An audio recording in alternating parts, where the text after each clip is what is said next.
What's going on, people? The Ooh Ladies First panel is back. That's right. And we're back early, okay? We had to switch some things around and we decided to come to y'all live today. So make sure y'all follow us on all of our platforms listed here on the screen. At Bondy Blue, at Jami ThatsMe, at Necey Dixon. Follow everybody's YouTube page, subscribe to our channel so you will always be abreast to whenever we're live together. Okay? Are y'all ready? Yes. Okay, and we're up. What's going on? Oh, what's up, y'all? What's going on? Girl. Okay, hold up. Nisi says she having some issues with the sound. You good? Okay, Okay, can you hear me now? We can hear of you. course. All right, I'm back. I couldn't hear y'all. Oh, okay. And we in there. We Swimwear. just started talking, so Okay, Right. good. perfect timing. Okay. Listen, make sure y'all like the video as y'all come in. Okay, serve it up, serve it up. And How are you share, guys because somebody may doing? not know. We did it early live, so make sure y'all share the video too. Back to back. And listen, if you here and you gonna be here to the end and you feel like time coding, please help us because people complain and we No, listen, it's hard What you gonna say, sometimes Jamie? after the Tell show. Wilhelmina to come to the front, bitch. We Okay, listen, not calling her by name. Wilhelmina, I know. come to the front, honey. You go collect these timestamps for the people. Okay. Okay, With the eye roll too. Like with the emoji. give me my show. Eyes Dance, up. bitch. Right. Like what? Great. Dance and Wilhelmina give me was gonna timestamp. come through the phone and choke us about the timestamps. Do you hear me? Y'all do the most. You guys do the most. We appreciate that y'all love us like this. But Yeah, you know, that's a good thing. as Jamie would say, school back a little bit. Y'all doing a lot. Okay?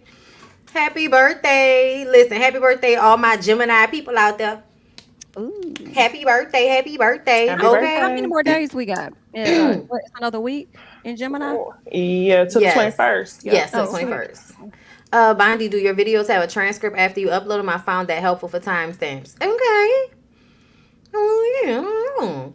Listen, it's just really about going through. After we be done doing these damn near 3-hour shows, girl, we don't be feeling like doing nothing. It be over. I'll come back tomorrow if I feel like it. Okay? You know, it be like that. So just, if you here, do it for us. Thank you. All right. So listen, I have a good show planned out for us. It's been a lot going on.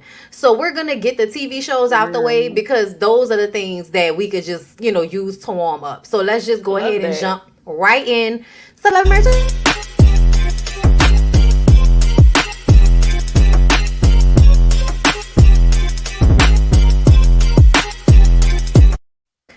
Okay, girl, they had to rush Tiffany to the hospital. Did you believe it? Yay or nay? Nay. Nah, I didn't. Damn, I didn't think I was gonna be the only one that believed it. I saw you on Twitter, and I saw your tweet before I saw the episode, and I was like, "Is this what Bondy was talking about?" I didn't believe it. You didn't believe it? Oh, man. Why? She looked like she looked like it hurt to open her eyes. Like, Right, but it's like, Raw, call 911. Even Kimmy the nurse was confused. I mean, y'all know it costs money to have an ambulance come and pick you up now. Like, that's not No, fun. they took what out of me Yes, because true. one thing Lewis was not going to allow them to do was put a bill in his name. He said, "No, let me pick her up." Listen. He said, "Don't call the I ambulance. was with him on pick that, her though. up." I was like, yeah, because I did feel like, damn, dog, you might get there faster than the ambulance coming to y'all. Like, go ahead and take Yes. that lady. So I was with Lou. I was with him on that. I also feel like Tiffany is the type of person to go through the whole day not eating and just yeah. I forget. can see that. I really can see that. I can see her I- sipping on her water all day, and that's it. If that. If I that. do believe she was in some sort of discomfort, but I think she just likes being in this state of fragileness. So I think she kind of boosted it a little bit because the thing was like you was crying and then all of a sudden they was like, "Let's call 911." No, I don't need to go.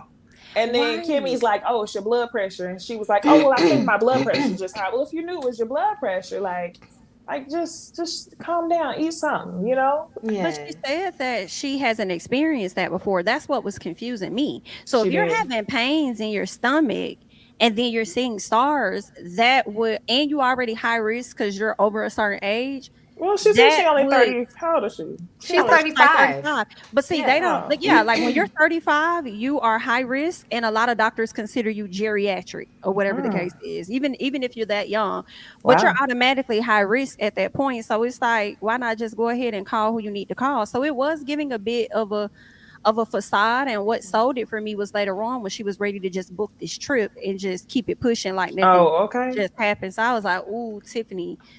Yeah, just to be devil's advocate, exaggeration for me. I just kind of feel like that's her personality. Like the main thing they've complained about is her not slowing down. So it doesn't surprise me that she would not want to rest, that she would not want to stop. And I also feel like she might be one of those people that like they have avoidant attitudes about most things that scare them. So they act like it's not going to happen or it's not there, then it's not happening. Like she gives me kind of that. So I feel y'all though. She definitely could have possibly been over exaggerating the moment, but I feel like some people feel like if she was, it was because of what was going on outside with the men. And I feel like if that was the case, then she might have actually been like having a moment if that did kind of make her nervous. Like if that made her heart rate go up, you know what I'm saying? Then it's likely that she might have actually been having a moment. Yeah, I'm laughing because I'm thinking about when they was at home, like what Jami was mentioning. She was trying to go on that trip, and Lewis was crying, talking about, that concerned me, it had me worried. She was kind of like, enough about me. How was the conversation with the guys outside? Like it immediately went into bow. Okay, how was the conversation with the men? I'm like, damn, you was upstairs having a whole damn medical emergency.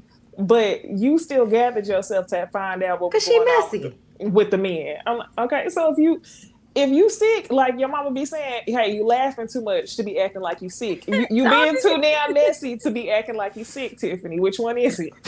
I'm hollering. Too damn nosy. Tiffany was thinking like, oh shit, I done sent my husband out there. He about to get jumped. Oh shit, let me cause a distraction. Let me get him back inside for Marcel trying to swing on my man like they did Martell. I mean, might have. In all honesty, especially once Maurice thick neck ass got up and went outside, because y'all know whenever he gets involved, things go down. The last time he got involved, it got physical. They started throwing hands. But anyway, y'all, so they had they rushed Tiffany to the hospital. Can I tell you something petty I noticed during that scene? Stormy? Mm-hmm. Yes. Okay, because that's where I was going next. What did she do? Yes, Bondy. She was doing way too much. Wait a minute. Get her water. Someone call 911. Kimmy, come here. Stat. Check her. But you have to go be dramatic with grabbing her. Like, come.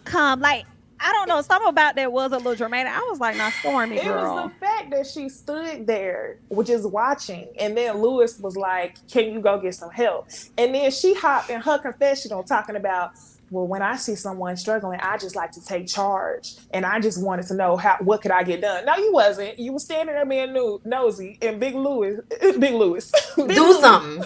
Told you to go do something. Okay? He said, sweep. Don't stand still. Sweep. Hello?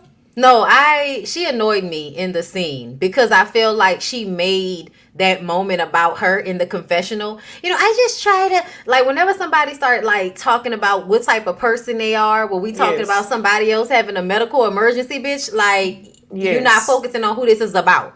Mm-hmm. And I think it's because you really don't see it for Tiffany anyway. Like, I don't care what nobody says. She's been annoying me right along with Tiffany. Like, every time Tiffany was being messy, she was being messy too. Shit. So anything else about Tiffany and Stormy and that scene before we move on? Girl, why Marceau and Tisha with the hard hats again? Like, nothing's being built. Why are we still why was the extra people they brought out for the photo? I was like, I didn't understand. Maurice isn't the attorney for the project, but y'all gonna throw him in the shot? I was so confused. Just an excuse for him to wear them suits. Okay, y'all. And y'all talking about all the projects, but Scott Manor ain't doing nothing. The only project y'all got is going to the apartment and then having to renovate the home that y'all was only supposed to be in for a limited time. Whatever y'all want to say, girl. Are they renovating a rental property? No, is that house a rental property? No, are they renovating a rental? I don't know. I thought they were only supposed to be in there for a little bit. I hope they own it. A minute. I'm so sorry. Y'all have to interrupt. Wait a minute, because I know you playing. Playing. Atasi, are you serious? What I miss? Lord, you scaring me. Her mom? Oh, her mom. Girl, I thought that was her. I'm like, what is going on? Okay. All right. Don't do that, please. Y'all, please don't bring people deaths to our comments, what? Please. Like, don't do that. May don't do that. Rest in peace. But yeah, don't do that, please, y'all. Unless it's like if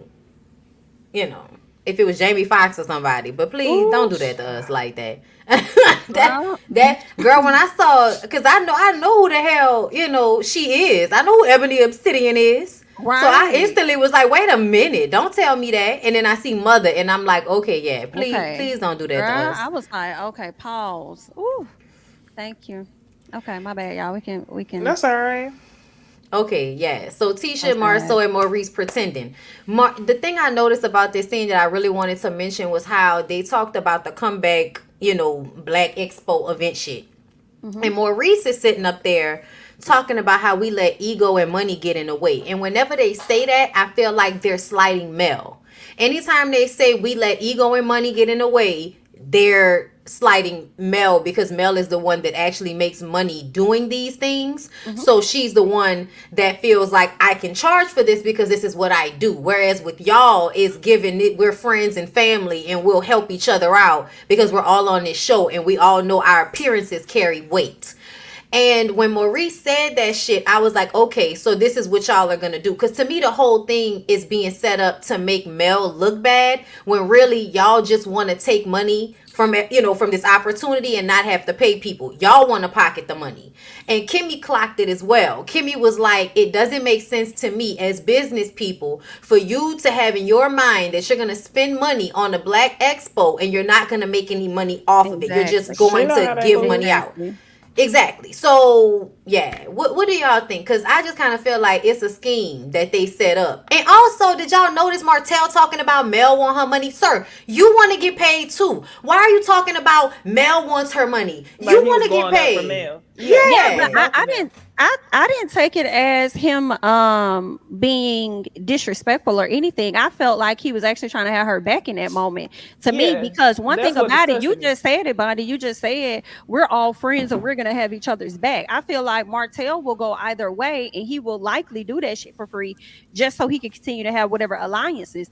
But him speaking on behalf of Mel, I'm glad he did call them out and tell them like, that's really not fair for you to come in this room and just put your balls on the table and say you're not gonna pay nobody, but you want people time, you want people to labor. I was like, yeah, that's a fact. And then he called out the fact that Mel is the only person that actually does this. Like, this is what she does, and y'all don't want to pay her for it. I don't want to hear that from him. I don't want to hear that from him. Y'all not gonna be able to do that now. Now y'all gonna have to, like, if the man is right in some sense, but he's not doing it for the right reasons. Give him a mustard seed at least. Well, no, you know why he did that. He's trying to take that lady kids. He did that. He did that because when he walked in the room for a handshake, she rejected him. So what he wanted it to be she disrespected me and I'm still going up for her. Yeah, and then he called her childish. That's what it was? Hell yes. Mm-hmm. He didn't do that shit out the because she didn't. I don't agree with that. No, Jamie, you gotta remember, he always trying to look good and make her look like she's being difficult and bitter towards him. Why so in front of walk you to the car, you're the mother of my child. You disrespect me, but I'm still gonna show up, even though I'm still trying to take your kids from you. What? Like, how you gonna be trash to me behind the scenes and then try to have my back in front of everybody, but you not having my back in private when it come to our kids? You literally trying to take them from me. You trying to get all of this access to my passwords, my bank account. Like, he doing too much behind the scenes for me to believe this is real. I agree he is doing too much. I also feel like when Mel did not shake his hand, I was like, yeah, she ain't gotta shake your damn hand. Like, first of all, I need you to stop going towards her expecting these type of things from her.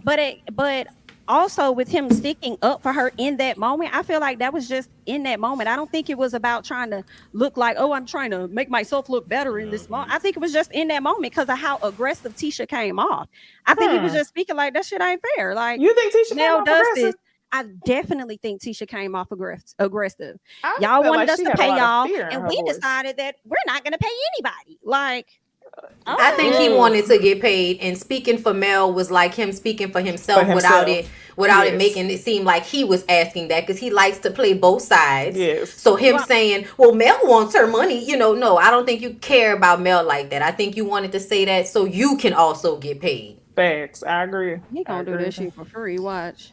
But you could tell Tisha had practiced that in the mirror several times before she brought that to the group. Nice. She did. Practice it in the mirror. No, literally, I was sitting there watching the show with Ted, okay? Because I like to chime in his comments. He be killing me. Because I love when he say the shit I'm thinking. Because I'm like, okay, I'm not tripping. Okay, I'm not reaching just because I don't like this person.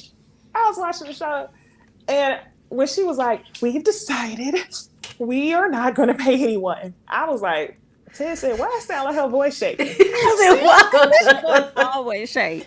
Even when she tried to look Kimmy, and I was like, who is she looking at? She wasn't looking at Kimmy, but she was looking straight. Well, I know because that's what I said. That's what I talked about with myself or whatever. Ooh, she got upset. Girl was upset. He was real mad that Kimmy was like, girl, no, I came with my binder today. But baby, the way Kimmy went down, everything Tisha said and checked her ass, I said, ooh. Loved it. Okay. I said, let's go, Kimmy, because you're not lying. Y'all, and then this was my favorite part, y'all. When Kimmy said, she said 2018, but it really was 2016. I loved it so much because it confirmed what I had already been thinking. You're trying to utilize people's celebrity from when y'all started the show on 2018, but you're trying to tie it back to a damn combat group. So I was just loving Kimmy. I was like, get her together. Yep, like we've been doing this before the show. Exactly. Absolutely. But that's that reverse psychology shit talking about, anytime somebody brings up money, I'm going to attach it to greed. Well, that's exactly what y'all are doing, right? Like the gaslighting. Yes. And I hate that Tisha is teaming up with her husband to do to other people the way that he does it to her. I'm like, what's going on? And then Maurice gonna sit there and say, well, see, I don't think anybody should get paid. You and Kimmy are on two totally different accords. Maybe he don't really feel no way about it because he don't know what's going on the back end with his brother. Maybe Did you hear him scream at the end? They're stealing their idea. You're stealing our idea. You're stealing our idea. I was just confused about. Get paid. It's like, which one is it? I'm so confused. Which one? I'm confused. I have no idea what's happening right now. I personally feel like Marceau knows exactly what he's doing. Maurice knows exactly what he's doing. I think Martell knows exactly what he's doing. I think everybody knows what's happening in the moment, but we're playing like we don't know what's happening. And I love the moments when Kimmy has had it up to here and just keeps it a buck instead of playing along with the bullshit that I think she does so often. Yeah. This was one of those moments I appreciated, but the only reason she did it is because she pays the taxes on the comeback group. Because they have not decided to dissolve it, she's still paying for it. So you could at least put this Black Expo initiative shit under the tax code with the comeback group so we can get some type of tax benefit off of it versus you doing it with you and Marceau on y'all own. Y'all gonna make some type of profit off of it. We're not gonna get any of that. And then y'all are gonna get some type of tax write-off for it, and we're not gonna get any benefit from that either, while I'm still doing all of the business for the comeback group. I think the fuck not. Yep. So yeah, I really do feel like, especially when they talk, that's what I wanted to say. When she said Marceau wrote a letter to them about why he should be the leader of the comeback group. I was like, nigga, what in the elementary, my dear? In plastic. Yes. It was laminated. I said, why does she have it? And the funny thing for me was, I feel like if you really think about why the comeback group didn't work, I feel like it's because of egos, but I think it's the men's egos. I think that the women, if Kimmy and Mel were in charge, like they should be, considering the fact they're the most business-minded and organized people in this group, they're the only two people that have actually acquired anything for themselves by themselves. Tisha and Marceau don't really have shit. Kimmy and Maurice have what Kimmy has. And Martell is just now getting on his feet because of the help of allegedly all his little girlfriends and stuff. Like, so to me, I think the men were never doing what they needed to be doing business-wise. And whenever Mel and Kimmy would try to come up with ideas to do stuff, if it's not their idea, they would try to find a way to shoot it down or make it not happen unless it's their idea. So yeah, I don't think that it has anything to do with Mel and her ego as much as I think it has something to do with the men's egos, knowing that the women were more business minded than them. I feel like the biggest egos at the table was the black crew. Scott, Yeah, Tisha. yeah, them two, because y'all the ones that brought it to the table and don't want to pay nobody, and then your ego is expecting other folks to do it for free, To do and it for then free. Martha literally sitting up there trying to go back and forth with Mel about whatever he was talking about. Then gonna tell her she can't tell him how to feel, and it's like ain't nobody trying to tell you how to feel. I'm telling you about motherfucking business. That's what I'm telling you about. Every, You're not gonna manipulate me like you do your wife. Like, are you dumb? And what about the part when Mel was like, y'all not gonna pay me, but y'all gonna use my idea to get sponsorship? Exactly. And then Marcel was like, before. no. And Marcel was like, oh, well, we're gonna use the sponsorship money to help whatever you guys have going on the back end. And Mel was like, when have y'all helped me? When have y'all ever helped me? And then Tisha gonna say, y'all, I was so aggravated. Well, Mel, when I tried to support your Embrace line, you had me kicked out. It's like, first of all, sponsorship and showing up uninvited are not the same thing, sweetheart. And then they show that little red-faced white boy. I've been asked to escort you out the building. That scene embarrassed her over and over. I'd be like, production playing the shit out of you. But in Tisha's defense, I have to say, if I don't fuck with you, I'm not sponsoring a damn thing. So that really shouldn't even be a conversation about. But don't ask me to work for free either. Yes, that's the follow-up. I agree. That is the follow-up. Because I was like, girl, I'm not gonna, if I don't fuck with you, I'm not sponsoring shit. And if you know that, then don't come back asking me to do anything for you for free. It's really just that simple. Yep. But the reason why they pushing it so hard is because they want to use Mel's likeness. And that's what I believe. Because she does have the largest platform out of all of them. Exactly. I mean, they could absolutely do it without, like, as many times as they say you don't have to do it, why do y'all keep discussing it? Like, I don't. They could do it without Mel, but it's not going to hit the same. What about Black Expo? It's not. Tisha saying, like, trying to guilt them into it by saying that the community supported all of their businesses. I was just like, girl, what? It's us, the viewers. Yeah. It's not the community, though. Since like 2018. I agree. 1000%. I was like, girl, 1,000%. You really telling me. Y'all know the show got more reach than the Combat Group. They so full of shit. Okay, so besides that, Marcel and his little tight suits. Okay, the suits were nice. I thought they were, the gold buttons and the double breasted. It was very, very nice. I really would like to know how Marcel got the money to invest. Since he hadn't had any money and he seemingly was stressed out about paying them lawyers' fees. That he initiated by trying to take the kids from Mel. But yeah, so I'm happy for him though. Because I feel like, this is definitely something that will work out for him. However, I feel like, when they were talking about selling suits to a certain demographic, I'm like, y'all do know the reason why black men don't buy suits is because most of them have nowhere to wear them. Very true. But if you're targeting some weddings, maybe some certain places. Weddings. Yes. Other type of events, depending on what stores he put it in, they might slide. I do wonder if he's gonna do any like matching suits with like, men with their sons. But let me say this. Cute. He should do that. When it comes to the $100,000, the man said that they're gonna do like a breakdown plan. So what I think is Martel's gonna get loans for each one of those. In my personal, that's how that's gonna happen. I don't think he's gonna get no lump sum of $100K.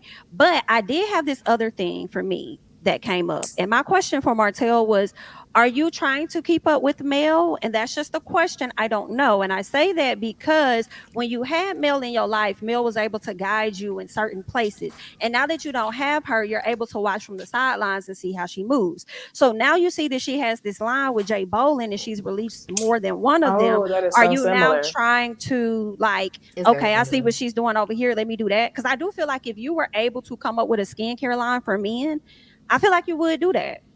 That might be down the pipeline for next season. I don't know, but it just that just crossed my mind when I saw that. I was like, okay, this is dope for Martel, and I want to see him progress forward. But I couldn't help but think about what Melody was working on as well. That's a great question. It's probably a little bit of both. Honestly, I don't think that Martel would have even, first of all, been smart enough to be like, since Mel is doing fashion, I want to do fashion.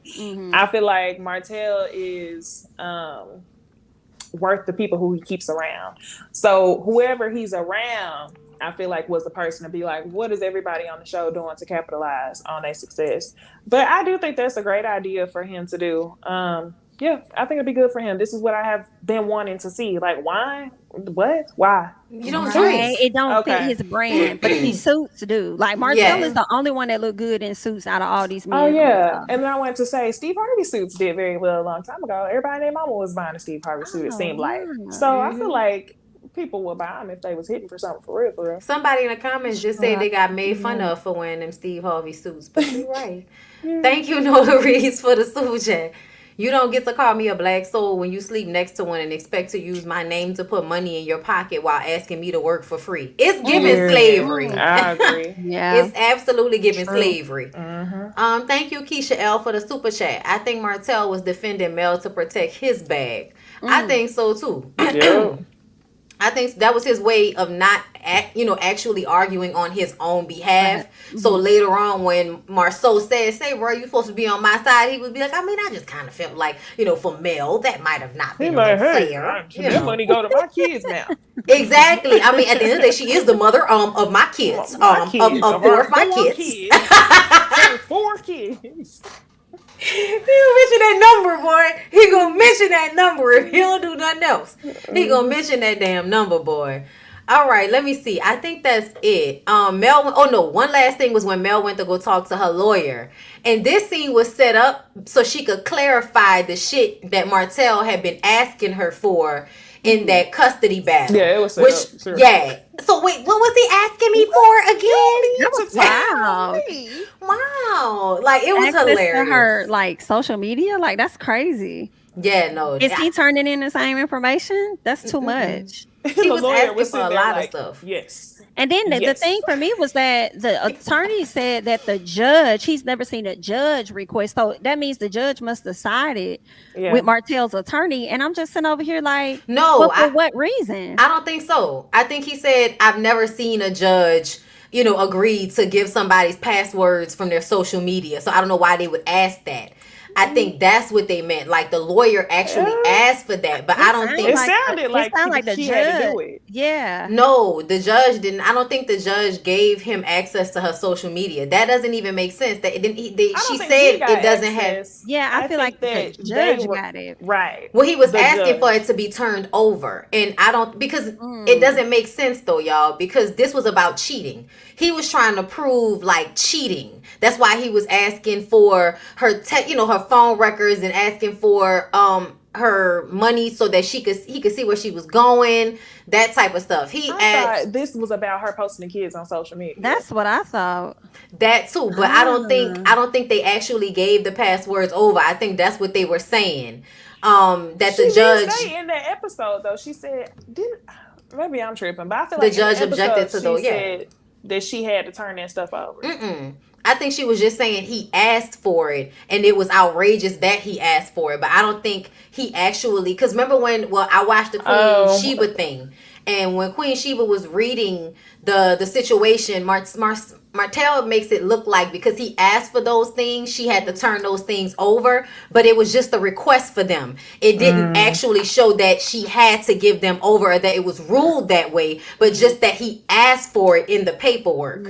So he was using that. Comments. Everybody, y'all been following this case. I see multiple comments saying the same thing as you, Bondy. Gotcha. Yeah, well, because when he was on Queen Sheba's, when he interviewed with her, there was a moment where he was like, "Did you see all of those documents I sent you?" And that's when I realized, when those documents got released a little while before. Remember, I think it was Mims or somebody that had like, certain parts of the court case, and remember we were all like, we wanted to see what it, where he got that information from before it came out. I think Martell had put out pieces of, or had his publicist put out pieces of information that was from back in the day. Well, at the beginning when everything was first requested, because Mel was like, it's over, the case is done with. So when he put it out there, it made it look like the case wasn't over, and she was like, no, it's over, and we have retained the agreement that we already had, and he has to pay his own lawyer's fees, which was the main thing. But Mel wasn't asking for anything in their court case, so he kept trying to make it seem like the judge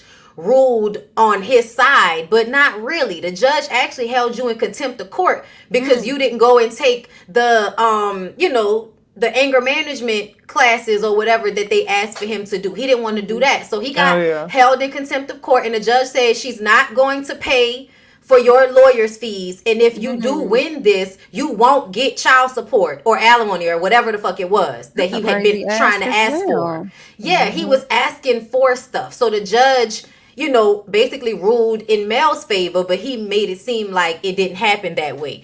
It was weird how he did that, because he was like, "Oh, you didn't see those papers that I sent you?" And, I know, right? She was like, "What papers? Which ones?" And then he was getting more frustrated. Oh, okay, I do recall. The interview was funny. Yes, she did a good job.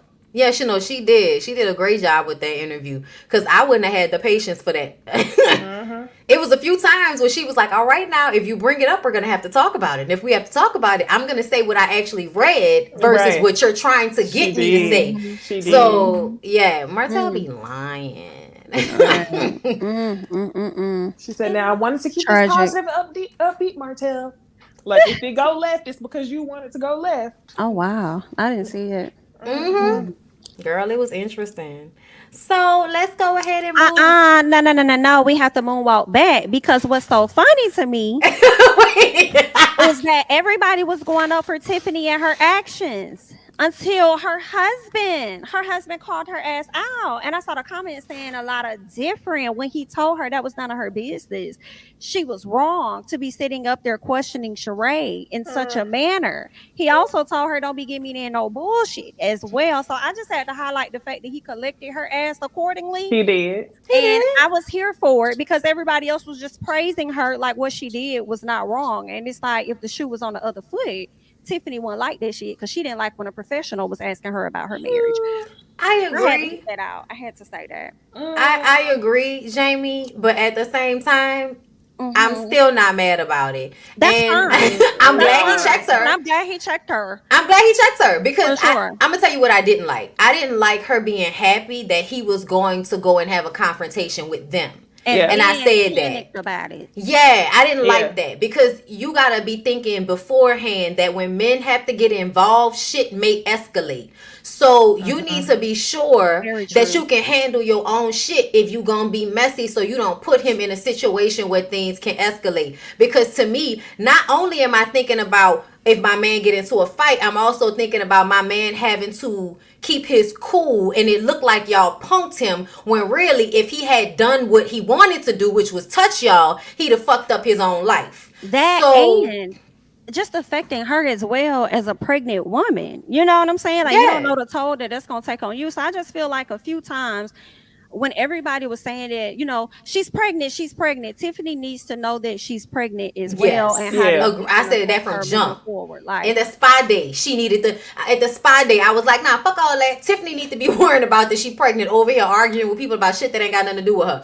That's what she do. She messy. I can't stand her confessional look. I'm gonna say this. Girl, with the chignon and the hair. The hair, it's the outfit. I like the hair too. I don't like the vest. It looked like the animal print. It's giving costume. Is what it's giving. Hoop earrings. Yeah. Hoops with the cheetah bodysuit, with the fur, with the bayang. Girl, not the boots with the fur. Whole club looking at her. She hit the floor. She did. She got so low she had to sit her ass in the bed. Let me tell you something. I bet the next time you're gonna drink that motherfucking water and mind your business just a little bit. Okay, and then let me tell you my favorite part. My favorite part. When Louis, she tried to say, well, I make myself available to Mel Martell. He said, has Mel ever come to you and talked to you about all of that stuff? And I'm People do not want your advice. Thank you, because you're putting Mel in shit, and you already see when she came around, she didn't even want to be a part of some of those conversations y'all try to force this lady into. Why you put her in mess when she got enough mess going on? I don't like that.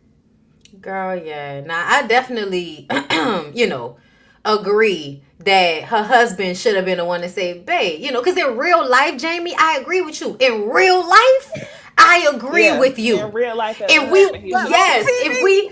TV, and TV, charade. did what needed to be done. For real, y'all. It was like, can somebody bridge the fucking gap? Because y'all acting like y'all don't know what's going on.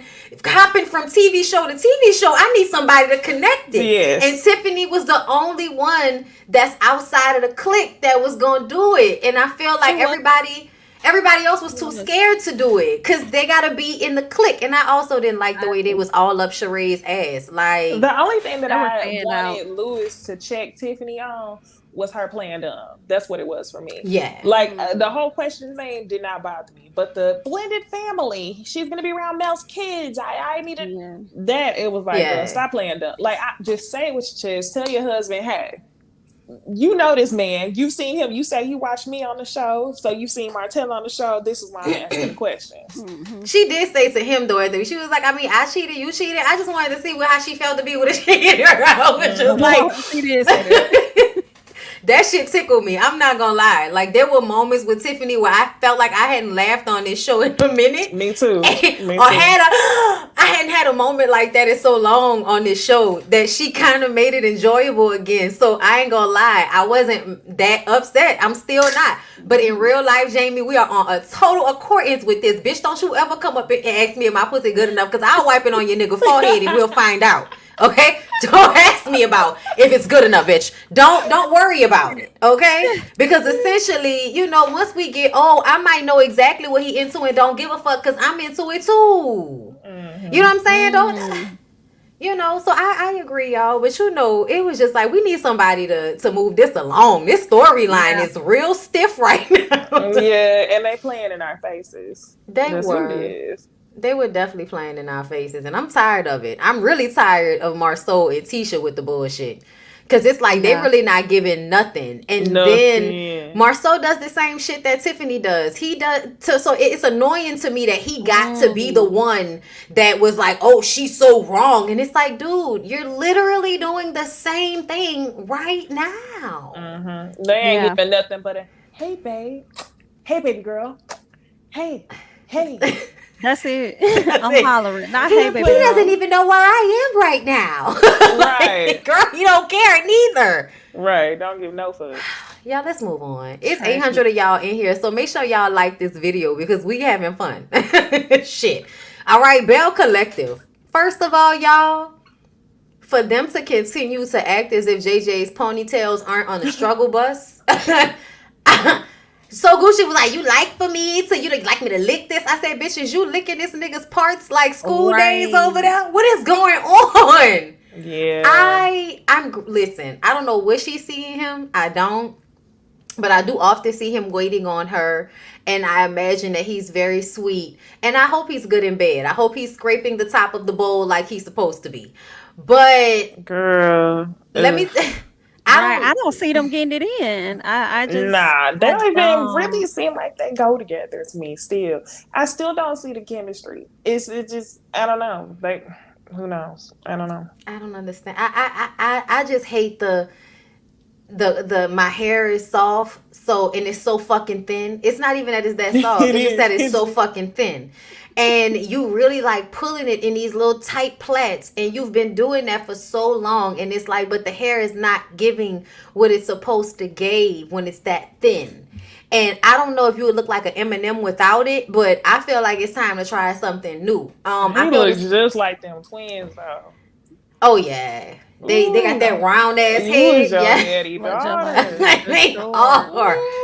Oh Lord. Okay, so what y'all thought about the mama coming to stay with them? Because it does feel like it's just for TV. That mama look like she is not fitting to be in y'all house cooking and cleaning for y'all. She don't even look old. Like, she looks young. She look good. She do. She look real good. But yeah, it's definitely for TV. When she pulled up in the car, I'm here. I was like, this is... You not waiting on me. Like, y'all, do y'all notice the way her voice was cracking? Let me tell y'all something. Them old ass women voices be naturally deeper than that, but they're so used to raising their voices an octave higher so that they can, live up to the, nice lady thing, especially in Mississippi. It works on my nerves. Girl, but her voice cracking was killing me. JJ! Like, I was just like, why is she yodeling outside these people's house? Yeah, JJ trying to get him a spinoff. That's why he brought his mama on this show. We don't I think want so it. Too. Him and So Gucci seem I would tune very. in.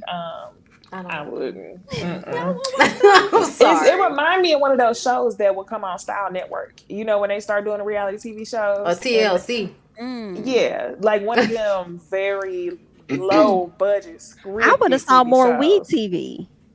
Not Weed TV? I'm thinking Style Network. I'm thinking, what's that? Girl, I forgot about Weed TV. One TV show?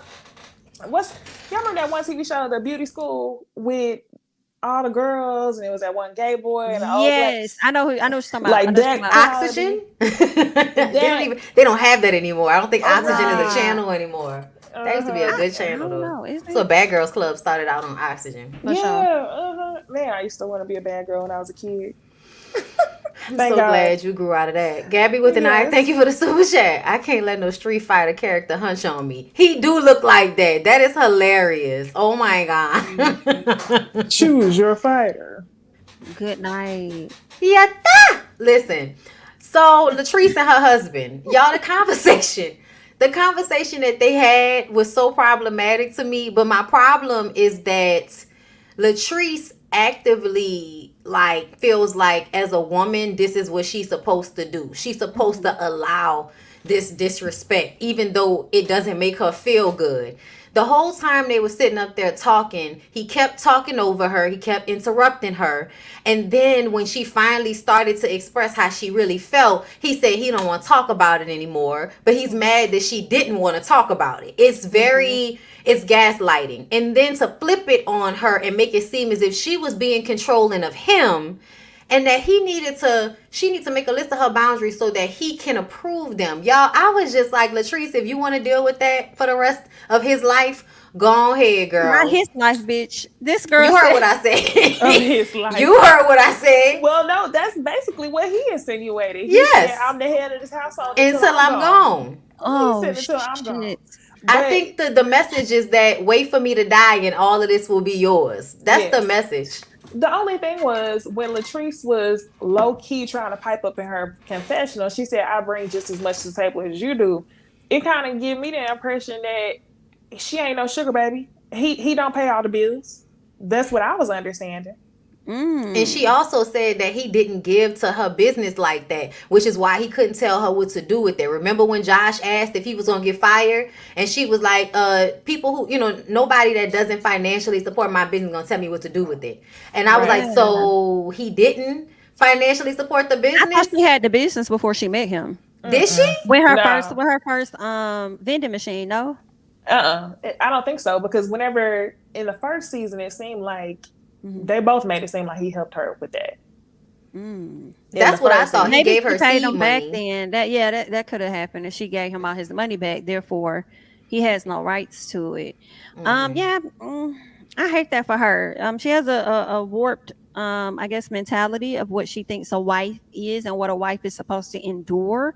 I hate that he told her she ain't 50-50 and then tell her that he cut from a different cloth. That sounded like when Marcel told Tisha, y'all from a different side of the tracks. I said, God damn.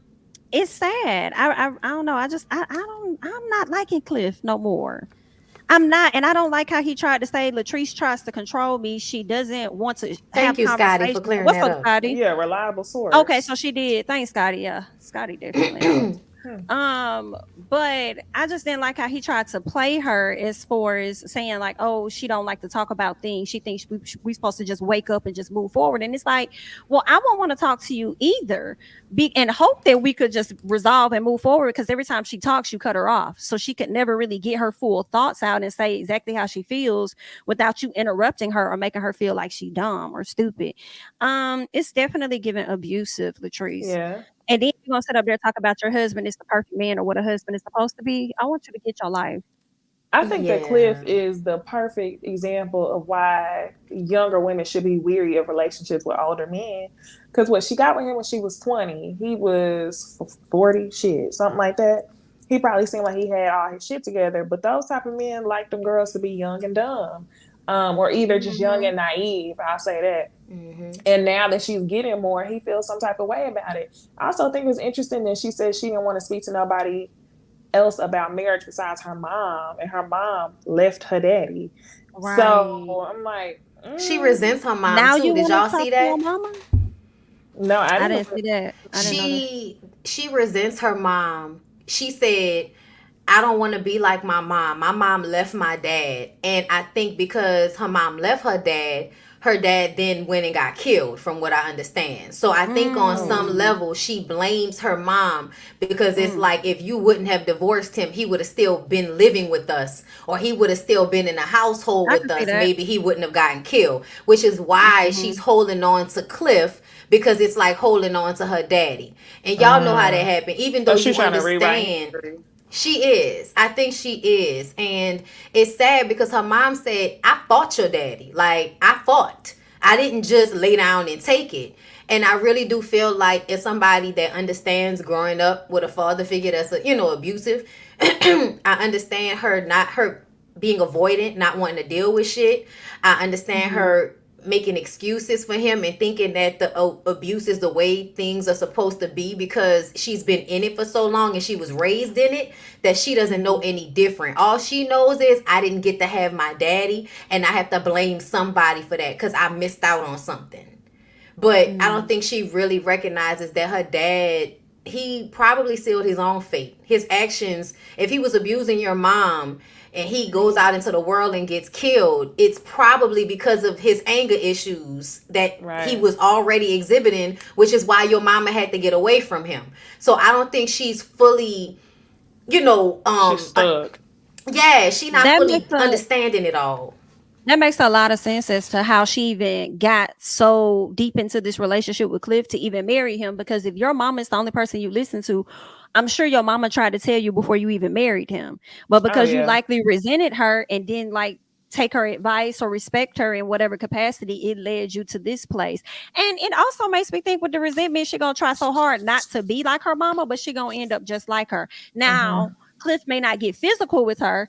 I don't know. I'm not calling him an abuser, but you grabbing her arm up the way that you and calling did, her a bitch, and the way she stood against that car like she was a child that got caught hanging out in front of get a whooping. Like, ain't no telling what really be happening when the cameras are not away. Yeah. It's so sad. And I think just you can couldn't see it understand. all He on called her. her a bitch like somebody off the street. That He was did. it for me. Called her a snake and called her a bitch. Thank you, Necey 1908 for a super chat. Thank you. Listen, can somebody please tell Jami her non-verb facial expressions are screaming? I'm over here dying laughing. Yeah. For real. Always written all over her face. Listen. Okay, so she ended up walking away and leaving. But, I just, she still promotes their relationship in such a way, and he's trying to isolate her. So I'm worried for her, and I'm really hopeful that she's not pregnant, because that's gonna make the situation even worse. I don't think she is. I hope not. And that's the thing that be killing me. Y'all, we were just talking about the parallels between her and her mama. And it's like, you trying to rewrite history and do the right thing, but you also don't want to get so deep in it that you end up having kids. Because your mama had 6 kids and left. You ain't got no kids. And just last season, we was talking about him wanting you to have kids. You didn't want to have none. And it seemed like you don't want to be strapped down. You don't want him to have the upper hand when it comes to that. So you know that this relationship really ain't where it's at. The fact that she would sit up there and say, oh, well, I think about what if he leaves me. Our mama was like, what? You think about that? Yeah, I think about if he leaves me. What if he leave me? I don't have nobody or whatever. That's a reason to make me think she would potentially have a child, even if she doesn't want one, because of the loneliness. Oh, she gonna feel like she backed into a corner. That to try and keep him. And then also, if he were to leave, she wouldn't be lonely and she'll still have a form of attachment to him. It's like, girl, you sleeping in a whole different bedroom. Like, you don't want to be bothered with him. It's okay. Disgust me, because it really is a daddy-daughter dynamic. Like, y'all don't even sleep in the same bed. You got your own room. You out there talking with your friend. You go off to your room because you're in trouble. And he's standing outside your room listening. That's crazy. And then it makes me cringe, because then I hate to say it, but I do think about what they be like when they in bed and stuff. You know what I'm saying? When they doing it. And I feel like she'd probably be over there like Kimmy. Like, this is more for you than it is for me. Hurry up. Laying on top of her, doing his business. Not even color purple. You know that's what it's giving. Belts clanking and everything. I'm disgusted. It is. I really want her to go find a nice, tall, nice looking Go man her ahead and free age. yourself. Okay, please. Gabby with an eye, thank you for the super chat, girl. Gabby. He's gonna leave this earth soon anyway. Look, got a while. this He life ain't as old almost as y'all over. Y'all got so a while. rough. This life be over soon. Heaven lasts always. Bitch, you better bash Mr. Head in later. Now I would think about him later. That's what she needs to do. Thank you for the super sticker. K, whatever that say. Thank you, love. I appreciate it. Yeah, numbers.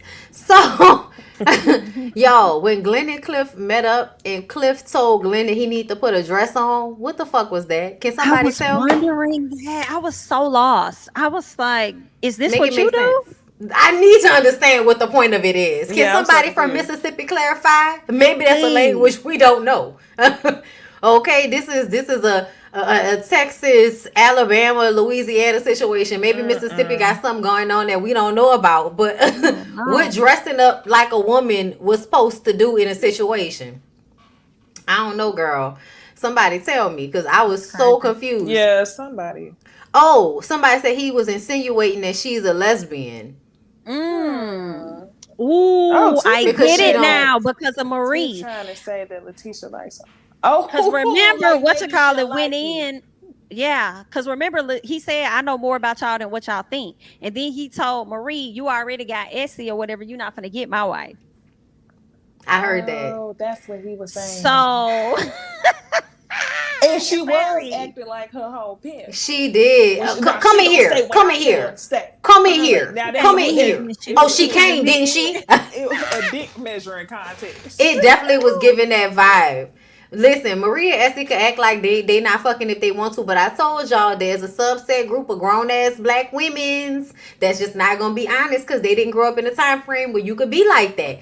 Nola Reese, thank you for the super chat. Can we speak on the pattern of abusive men that's on Carlos King Productions?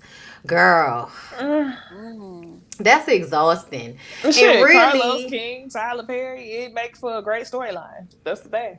It do. Capiche. It do. Can y'all do a deep dive on Cliff and Selena, the twins' mother child? Thank you for the super chat. We need to figure that out. I do want to understand what the story is and everything. I need to understand. Yeah. Especially as it pertains to JJ in that whole situation. Like, what's the crossover? What happened? I need to know. What they said, but remember Glenn said you already got it. Yes. Mm-hmm. Yeah, y'all, I guess they're trying to out Letitia and Marie for being lesbians, but because they can barely speak English, we not really picking it up that easy. That's what it's giving. Homo, where you Michael? You remember that movie? Joe Dirt. Homo, where you Michael? Cliff, so Glenn talking about he need to have sex. He got blue balls. He could be Jesus at this point about how much sex he not having. And I'm just kind of like, I don't believe Glenn and Letitia's relationship isn't working out. Like, I don't believe them. I think they might fight, but I think that they together. I think he might cheat, but I think they together. I think they together with a condom, like he said. Yeah, and I don't know why. I don't know why you're upset about it. And he gonna cry about his grandmother, and she gonna fuck him after that too, because that's what you're trying to do, right? And she was like, "Oh, all right, I want some anyway." But my thing is this: if y'all are gonna act, can you do better with acting? Like, let's not say you want your wife back just so you can fuck. Like, let it be about more than that. Because every time you keep talking, it's about you not getting sex and you're sexually frustrated and stuff. It's not like you really miss your wife because of things y'all used to do and whatever else you want to come up with. It always ties back to the sex. You know why? So we was just talking about this because these niggas don't really view those women as people. Like, you don't really view her as a friend. You don't really like her as a person, for real. It's what she does for you the most is give you ass and take care of you. So, you may be able to take care of yourself, but you still need ass. So, yeah, I do think, and then also I think they do have this very ownership-like mindset about the women, especially once they have children with them. And so I feel like it's given, I can have whoever I want, but I want you because you mine. And if I can't have you, then nobody else can have you. 20 years, Letitia. Yeah, it's very much given the relationship is toxic as hell, and it thrives because they like toxicity. we had a cute little scene with Akeisha and her mama slash auntie, which I really did like because it was giving rich auntie, you know, Yes. with money and passing stuff down. I was here for it, but I still feel like Akeisha, what's going on in your personal life, ma'am? You know what I'm saying? Like I recognize that you want to candy this situation, but it's not working right now. I need more from you, Akeisha. You know, I'm not mad at it. I low key, it might be something going on in her life, but I feel like it's probably not. You don't She think so? seems to be the most regular. I She mean, I'm sure is. it's some challenges with your husband being long distance, but she seemed like she got the most sense. She's actually pushing the storyline forward, which is getting Fair Street back together.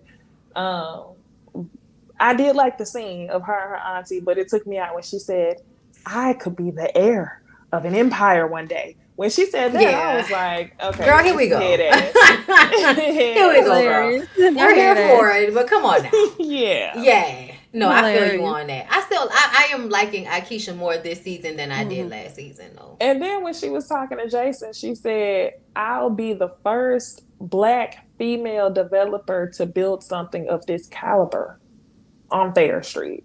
And I'm like, can we stop? Like, what First she's black doing woman, on everything. yes, what she's doing on Fair Street is amazing. Like, just you doing that enough is fine. You ain't have to say first Black woman Fair Street. Can we stop with the no? Mm-mm. It was theatrical. It was head ass. But I'm here for it, and I'm here for her doing what she's gonna do. Yeah, I don't really got no words about it. It was cool. Okay.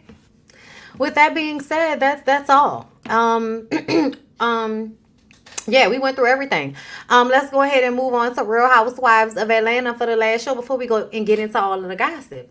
So, what's really going on? First, let's start with Sonya. Okay, girl, can somebody tell me what's wrong with Sonya's sister? Do you want to live there or do you not want to live there? Cause you're up in there mad at Sonya talking about you not fighting for us, but it's gonna be real lonely and a huge hole is gonna be left when we leave, and you not fighting for us, but we leaving anyway. Like You know what I. it's giving? It's giving, and I don't know nothing about her life, but it's giving the shortcomings that your husband has is covered up by what your sister and her husband can do. And now you get nervous because your lifestyle is going to drastically change. And you should be dependent on your husband for that. Y'all too. But y'all have always, in a sense, depended on Sonya and hers. So I think you're shaking in your boots. That's what it's giving to me. Girl, that bitch Harlem shaking in no boots. Understand? She married the best Because friend. do you hear what I say? Because I'm thinking the exact same thing as you, Necey. And I'm like, the audacity of you talking about, oh, we leaving anyway, but you want your sister to fight for you. But your husband just quit an assistant job. He ain't got shit else lined up. Like, yeah, that financial weight really finna fall on y'all, but you over here trying to guilt trip your sister on keeping y'all around because of how helpful it's going to be for her. Like, bitch, y'all still could be helpful outside of her house. Family can still pick up the kid, watch them, do all of that, still play your role. You just won't be in her damn house. And it's just giving that you guys like to leech and you guys like to mooch. And that time is wrapping up. Just like I want Tanya's time to wrap up on Real Housewives of Atlanta. Right. 4 gold medals, 2 seasons. Listen, that's what it need to give. Where's Ross? That's what I want to know. Because we ain't seen him since you spent all that money on that birthday party, bitch. And I'ma just say, like, why you want? I want to know, Ross. You not ever come back. Good. Listen, we ain't seen him yet, and sitting up here talking about you want them gone. Why you ain't ever here? Why you don't live? You don't really live there? Like, what's going on in Texas? That's what I want to know. That's why his ass don't be there, cause they there when they leave. Maybe he might come home. Girl, Sonya don't want to be left alone with her child. That's what it is. Let's keep it a buck. You don't want to be left alone with that child. It ain't even. I'm gonna leave it alone. But y'all know all that. How he gonna get me pregnant, girl? Get the fuck out of here. You know you do not want another baby. Like, stop. Kenya is opening up a hair salon. Why I keep seeing Dallas? I thought Ross was going to Austin. I keep seeing comments saying Dallas. I just know it was Texas, so I don't give I just know it was Texas. I don't know. I don't know what part. Interesting. Ain't that where Latoya look at her when she done her it in Dallas? It is. That's where all the niggas go. I think it was. Because that's where baby mamas can live comfortably. Question. So listen, can y'all see Latoya Luckett on this show? Yes. Yeah, absolutely. Me Bring her. too. I Bring would her love on. that. Bring her Bring her on. Get Red rid of Sheree. Tied you on, the but red lips. I may not like you, but depending, you can Child, come, please. but if you're gonna act like Sonya, you could stay. Where you at? I feel like we can keep Sonya and get rid of Latoya. Sheree. Let's get rid of Sheree and bring Latoya in Sheree's spot. What about Marlo need to be the first person gone from this show. True. First. I was trying to give her. I was just trying to give her allowance for the fact that at least her drama is not attached to just going along with somebody else the way Sheree does. Sheree just goes along with whatever somebody else is saying. Her drama is attached to always being the op. It's just it's to the point to where it don't even make sense. Like, okay, get both of them out of here. Who else? Down the show. Right, get both of them out of here. Who else? Latoya and somebody else need to come in. Sheree could stay, I guess. Sheree don't do nothing but walk around her house and eat chips. She don't do nothing but walk around that house. I hope that lady get paid. But first of all, bitch, how you had the grandchild 3 months old and ain't nobody knew? Girl, you are not a grandmother. Stop playing. Listen, and then you crying about it. He's such a good dad. I raised him to be. I was like, bitch, cut the cameras ASAP. Like, let's move on. Oh, I thought that was cute. You did? I did. The baby was adorable. Oh yeah, the baby. Family. No, I thought they're beautiful. Was cute. Well, the reason why I thought it was cute is because I feel like Sheree is crying because she raised him as a single mom. Basically, and the way that she explained having to raise them kids alone, Bob didn't do shit. So I think it's like touching to see her raise them kids by herself. Her mama and her oldest daughter helped, but I agree. Well, he didn't. I think it was a real to show him how to be a proper father. So I think that she feels like he's going to rewrite all the wrongs that the stuff he didn't get to see. So I was like, okay, this is cute. I did appreciate seeing the cute little baby, and I do think her tears was genuine in that moment, but I also feel like Sheree is such like a full of shit ass person that when she does show genuine emotion, I don't really respond to it. I'm gonna just be real. She bullshits so much that I just kind of be like, okay, are we done yet? Y'all, what happened to her face? On the episode or right now? No, online right now. Online, I'm about to pull it up. Online right now. She said nothing. No. Not her touching the note. Asked her. Yes. Hold up, go back. It's been on the internet for about a week. She's starting to look more like herself. And my brain is starting to categorize this face with her other face. And I kind of like, it took me a while to come. She did something to her nostrils because she definitely did. Yeah, she brought her nostrils in on the sides. That's what she did, because I feel like I just saw like the flare in her nostrils in the scene with the baby, and that's why I know it wasn't done then. No, it wasn't. Her nose was given witch previously, right? Now beautiful witch. It's inflated. Yeah, beautiful witch, beautiful witch. When people are saying you look like Hazel E, that's not good, sis. But I'm gonna leave you where you at. Pop my pussy, pop. And they ain't gonna lie. Pop that.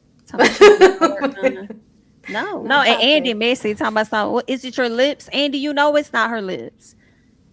Yikes! I'm surprised Portia didn't say you want to do face. Girl, fix the face. The tip of her nose is more. It's not. Her nose is not more filled. It looks like that because her nostrils used to balance her nose out. Now that she's pulled her nostrils in on the side, it looks super long, like even longer. Yes, the entire nose looks longer. When before it was just the tip. Yes, and that's that's because God be creating balance on your face. Yeah. And you be like, it's too wide, and then you go get rid of it, and now your face got weird empty space, and you look like you can't breathe. It's too wide. It won't fit. Okay. Yeah. It looks like more nose got put on. Is what. Thank you, Gabby with an eye. It does. It's so unfortunate. She shouldn't have. Yeah, I mean, black people got to be careful. I mean, I tell you, these African features, and then you go and you put noses on that don't really balance with the rest of your African features, it's just, ooh, child. Ooh, You look child. crazy. You look crazy. And we're Yeah. upset that you did it at this I hate it age. for her. We've Maybe known she you had all this something time with wrong this with her face. nose. Maybe she had something going on as to why she had to get. Maybe she didn't Don't want they to. all? Don't they all have something going on? Didn't everybody As get to, punched in the They face? just couldn't make yeah. up. Don't Somebody they broke all? their nose, you know, they had to fix it. Yeah. Child, Anthony, thank you for the super chat. Baby, Cairo ain't about to change no narrative. That preference is about to get the same black man. Shout out to Cynthia G. Ooh, ooh. I don't know nothing about Cairo. I can't say that. Yeah, I don't know nothing I about don't know Cairo nothing about Cairo neither. nor Yeah. Miss G, Miss Cynthia G. I don't know nothing about But that. I did clock the preference. I did. When I I saw, clock it too. I was Yeah. just like, okay. That's in line. You know, that would make Sheree happy. You know, we gotta lighten these kids up. So yeah. Candy and Kenya have the conversation about what Marlo said. And y'all know, Courtney has why is Courtney getting events? Like, you don't go here. Why are you getting Right. events Yeah. already? Like, that annoyed me. But either way, we come, to the thing, and Candy was like, I need to talk about this before we do anything, okay? Because I'm upset. So I don't know why Marlo asked Drew to come and join them. And then she was like, well, what have you heard? And it's like, why don't you just say what your fucking issue Sorry. is? I just Right. saw a comment that said she looked like Lois Griffin.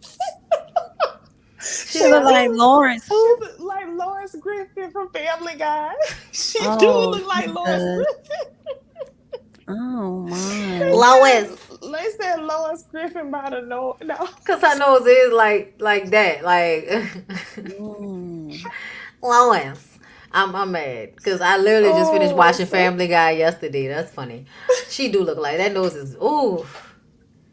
Girl, you could have just left it alone. You really could have just left it alone. oh Lord. Okay, my bad. Oh, Lord have Mm. mercy. I'm sorry. Anyway, yeah, y'all. So they got into it. I feel like Marlo's on bullshit. I don't think that Marlo is actually upset at Candy about anything that she's talking about. Like, Of I don't course. agree. I don't agree that you actually hurt Candy. Y'all always bring up my record. Nobody brought up your record until you started trying to keep bringing up the shooting. Like, what do you want us to talk about? Y'all have to hold Candy accountable. What are we holding her accountable for? The shooting happened. She talked about it in the confessional. She brought her nephew on the show. We saw his arm in a sling. Like, what else? What else do y'all want to get from this? I wish y'all would just say it instead of insinuating something and kind of letting Well, everybody. you see, they really do have to. I see the fuckery that's going on between everybody, all parties. They really got two different agendas. You see one side of the group talking about cut the girl in the face. You cut the girl in the face. You slash the girl in the face every 2 seconds. They keep talking about it. You got the other side of the group talking about shooting, which the other side is really just Marlo. You see, they trying to push two different agendas. They doing the same thing to each other. And then Drew chimed in talking about Marlo is aggressive. I feel like she's just trying to get on the right side, like Sonya said. However, the funny thing is, that was just you. That was you last season, Sonya, trying to get in where you fit in. So That's what I'm saying. I see a whole lot of producing, both sides trying to push across whatever information they want us to know. And I'm kind of like, this is a bunch of bullshit. This is some fuckery that Marlo didn't set up, which is why I just can't really get with this season no more. I really can't. That's how I've been feeling. Like I ain't even been rushing to watch it or fucking review it. But when I did finally Mm-mm. watch it today, I was like, bro, I'm tired of hearing about niggas being sliced in the face. I'm tired of Yep. hearing about shootings. Can we please move the storyline along? Like, what else Right. is going on? Like, we ain't talking about nothing. Yeah. They Like, both just trying to push agendas. That's it. I don't know. I don't know where they going wrong, but I mean, not interested. I don't really got a whole lot to say about Marlo. Marlo be on the same tactics that she's been on the past few episodes, and she's been full of shit. And people gonna hype her up, Mm-hmm. and then make it seem like Candy the person that's in the wrong. Like I don't know how. I'll never Mm-hmm. feel sorry for Marlo. And then it's like Marlo, you ain't got nothing going on. Like what do you have going on outside of bringing your nephew, showing us how you're having sit down, quote unquote, therapy sessions with them? What else you got going on? What's up with that house you was supposed to be building? You ain't trying to be out here dating. Why you and Oh your team yeah. went What and happened sat to down and the go get house with something to the eat, fifth but the whole time bedroom? you talking about Candy? I forgot all about that. The house where the top floor was supposed to be the closet. Yeah, she ain't even talking about that no more. So what's going on with your house? Like, what's up with that? I heard she didn't own the land or something. Shit, just go get some more land. She acting like go get some more. How could she not own the land if she was already moving forward with, like, you know, identifying what construction and stuff was gonna look like? You know, she be lying. The contractors was on. Yeah. You know, she be lying, no? She be just, I think sometimes Marlo just get people to come on and act for her. Like, even to me, like, think about it, y'all. Even the scenes with her nephew and the therapist are so fucking fake. And the last season when she was doing that house stuff, she was setting up to be the housewife. So she's trying to show y'all her life so y'all can bring her on as a full-time housewife. So I think that she was doing that last season, pretending like she had more going on than she really did, so that they would finally give her that fucking peach. And now she's pretending that she got more going on as far as having her issue with Drew, blowing up at Drew, blowing up with Candy or whatever. So ain't nobody talking about what she really got going on. Like, it's not hitting. I'm glad you brought up Drew, because even though I feel like Drew is, you know, full of shit with the shooting stuff and all of that. I'm from Chicago. I still feel like when she was calling Marlo aggressive, she was talking about the way Marlo screamed on her, you know, in that first conversation that they had. She's referencing that. Yeah, I think she was talking about the whole thing, like the whole situation. I think everybody thinks that Marlo's on bullshit. So her pushing it is coming off as you trying to pick a fight. So it is coming off as aggressive. But she was being passive aggressive. Even if she was holding her hands behind her back and all of that bullshit, you still going at somebody about something that you know you really don't feel a way about. I didn't think she was being aggressive in that scene at all, though. I didn't either. But I feel like she was being passive aggressive because she was basically, you know, saying that Candy has bad character because she didn't do all of these things. And it's like, no, bitch, that's you. You're that person that you're accusing and projecting onto Candy. But the thing that made me mad with the Drew situation is Sonya. The way Sonya responded annoyed the fuck out of me because she was so upset with Drew for saying that Marlo was being aggressive. But I'm like, at the end of the day, you weren't there when Marlo screamed on her and jumped in her face. Her nor Sheree, child. Exactly. So and it was Drew ain't doing nothing different than what Sonya was doing last season. I would have really liked you guys to come to my photo shoot. Girl, you wanted to be the pick-me last season. And now I think it didn't work out. She's exactly. I think it was going to be harder for her to be friends with Kenya and Candy. So she decided to do the easy thing, which is to go be cool with Sheree and Marlo and Courtney, because they're just there to make sure they get solidified on the show. They just want to be on the show. Kenya and Candy are already solidified, so they don't have to do the alliance bullshit. They're doing an alliance. And that's what Sonya is coming off as. So when she called Drew a lapdog, I was like, girl, I know you not fucking talking. Girl, that really bothered me. I was like, did she call Drew a lapdog? The whole thing is just giving one big ass like equation that I can see in front of my face when I watch the show. And it bothers me because nothing's authentic. I'm like, okay, so she gonna do this. Oh, so you gonna do that. Oh, so this what y'all discussed before the camera start rolling. I can't fuck with it. Just like I know they keep referencing slicing faces because they've decided that since you want to keep bringing this shooting up, we gonna bring up your violent behavior because everybody was being quiet about it for years until you started. Like, and I hate the way she and Sheree in the confessional. Well, you know, every time Marlo can't even get a sentence out with someone without someone bringing up her past. I'm like, that's a lie. For seasons, nobody mentioned anything about it until she says something. She'll call somebody a hoe, and we have to remind her that she was a prostitute. So you can't call somebody a hoe when you used to be a prostitute. Bitch, like, hello. And exactly, because calling Candy a hoe, even if that was the case, that's so old because this woman's been married for almost 10 years. So it's okay for you to dig in your pocket and pull shit out, but it's not okay for nobody else to keep pulling out shit. And while you want to talk about y'all go all the way back 23 years ago, well, bitch, you going back 3 years ago. Why are you bothering your cousin, bringing him all the way up here to try and put the situation off on Candy? That don't make no damn sense. Let your nephew rest in peace. For real. That's what I'm saying. Like, that's fucking disgusting. Like, somebody that would use a dead relative's name in vain and just get her ass off my TV. And to do that shit to Candy, because y'all know Candy do the broke up voice when it come to her family members, and you literally using this situation with her nephew, where her nephew almost died, and you know Candy already lost her brother and all of that, so this is triggering for her probably, and you're bringing it up on some fake shit to act like they don't care about your nephew when bitch you didn't even care about your nephew. Like, nah, she didn't care about him when it happened. Exactly. Kim nor the one she put out. Nephews. You like to use your family against people, and that's what you're doing. Listen, her going to therapy is probably the worst things that she could have done, because she's not genuine, so she's only going to learn the language to use it against other people, and that's all she's been doing is just using it to promote whatever she has going on the show. But it's not real. Because she sent that text message out when she was out on the trip. I should have never let them get me to this place, and my therapist, she'll be proud of me. And then next thing you know, you sent Kenya this disrespectful ass text message. Like, are you okay? Get her off the screen. Get her off. All right, y'all. With that being said, we're about to move on to some mess. Okay. First of all, since we talking about Real Housewives of Atlanta, girl, Nene was upset when she saw that they took her out of that little, intro back when she was on the show. And I just kind of feel like I wish she'd get over it. Them people don't fuck with you no more. That's what she wanted. Yeah.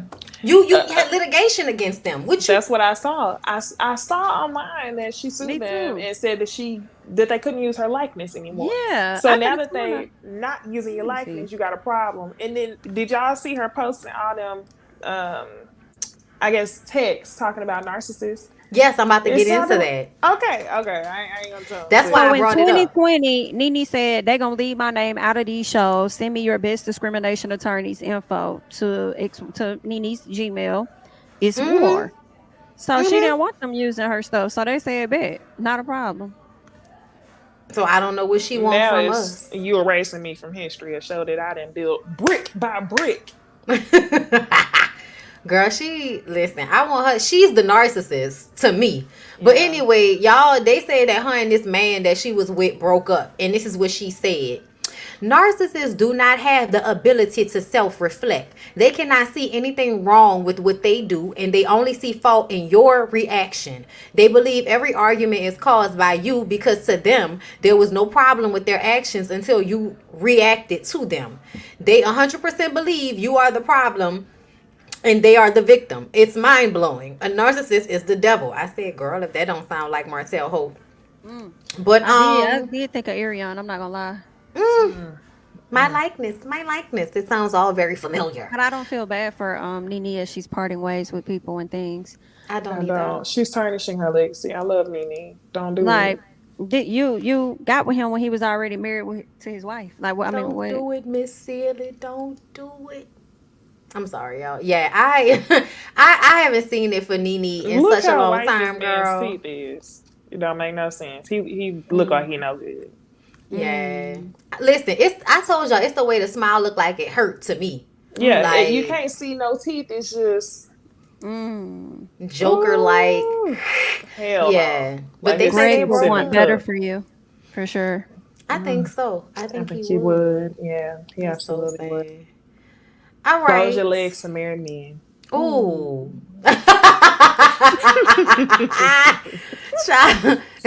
The collective ooh on that one. Okay. Okay, so y'all, let's move on to other pathetic things. I have not fully read this yet, but I do want to talk about it with y'all. Okay. Damn, these graphics was big, bitch. Hold up. Let me see. Can I affect change with this? Hold up. Let me see if I can raise us up a little bit. Yeah. Okay. So up the ladder to the roof, stupid ass. All right. So, y'all, this is what was said. Okay. It's a lot. She said, try to reach out to you, but here's my book. At Nick Cannon, I know you're upset about the show, but after 8 years, I can't stand when things catch you off guard, and I feel like you deserve way more respect as a man, even though I may be more respectful than you ever gave me with public announcements. I have loved and gave 8 ride or die years to you with my head high and heart praying you'd see me the way I deserved. I wanted it to work. Prayed every day that you'd see me and love me the way that I loved you. Maybe you did, but just kept it from me during the relationship. I walked away with more questions than anything. I don't know to this day really why current things had to happen. I wanted the world to know I didn't always feel good, like Nick Cannon was proud to have me as a partner, and I'm so happy I can say that now and still know how awesome I am. I'm proud I can say the truth and how I'm healthy emotionally and wouldn't change my insane insecurities that I prayed off my life. I had many hurts and pain way before Nick. I never felt love that was safe even as a kid. So no, Nick, you didn't cause that pain. I had it long before us, but I put it off on you unfairly without seeing that my healing needed to be deeper past us. I mean, you added to it, but my fear of not being loved wasn't broken by you. I'd like to publicly say that. I felt like you always put the other women on a pedestal and was beyond unstable about that. I have to say these things because I'm going to move on from public shame that has been over my life since I was at the top of my game in fashion. I know the truth now about just how much healing I needed, and God has taken my hurt. I'm not ashamed by being beautiful and successful and not being loved with care throughout my life, because there is big love coming to me that will fill up my memories with joy. God will get the glory out of my broken past, not shame nor sadness. The truth is, Nick Cannon, and I was about to say North Carolina girl, because she said NC. The truth is, NC and I were both beautifully broken when we were children, and I didn't know how to love each other. Instead, we hurt each other. Okay, all right. So now that I've read that, you do sound like you're healing. That sounds like an assessment of somebody that is trying to get to their healing, but they're not there 100% yet, because if they were, they wouldn't have posted this publicly. Yep. Because it's coming off like a plea for his attention. Yes. And that is so sad. Call my line. I called you 58 times, you ain't answered the phone. So let me pull out this last stop so you can call me and tell me to stop embarrassing you on the internet. I feel like I'm not supposed to know this. I feel like I'm reading a page out of your diary. I was thinking the same. Yeah. This is inappropriate for me. I feel that way. It's sad. It's really sad because she's such a beautiful girl. But I like the fact that she did say that her pain was from her childhood. But I also want you to recognize that because of the pain you went through in your childhood, you were attracted to this asshole. And I think that's the part she might be missing. She is still seeing his pain and her pain like, oh, we both were just broken people. And yeah, but it seems as if you're being abused emotionally in this situation in some respect, for him to be ignoring you, for him to be having babies and not telling you about them, and for you to consistently feel like you were loving him more than he was loving you. The audaciousness of such a lame ass nigga. It's the fact that she said, or maybe you did and just didn't tell me. We always like to do that. That still sounds hopeful. Yeah. That still sounds hopeful that maybe you did love me, but you never told me. Nick Cannon must have good dick. So upsetting. I guess so. That's what it's giving. It's giving he had good dick and y'all had really good sexual chemistry.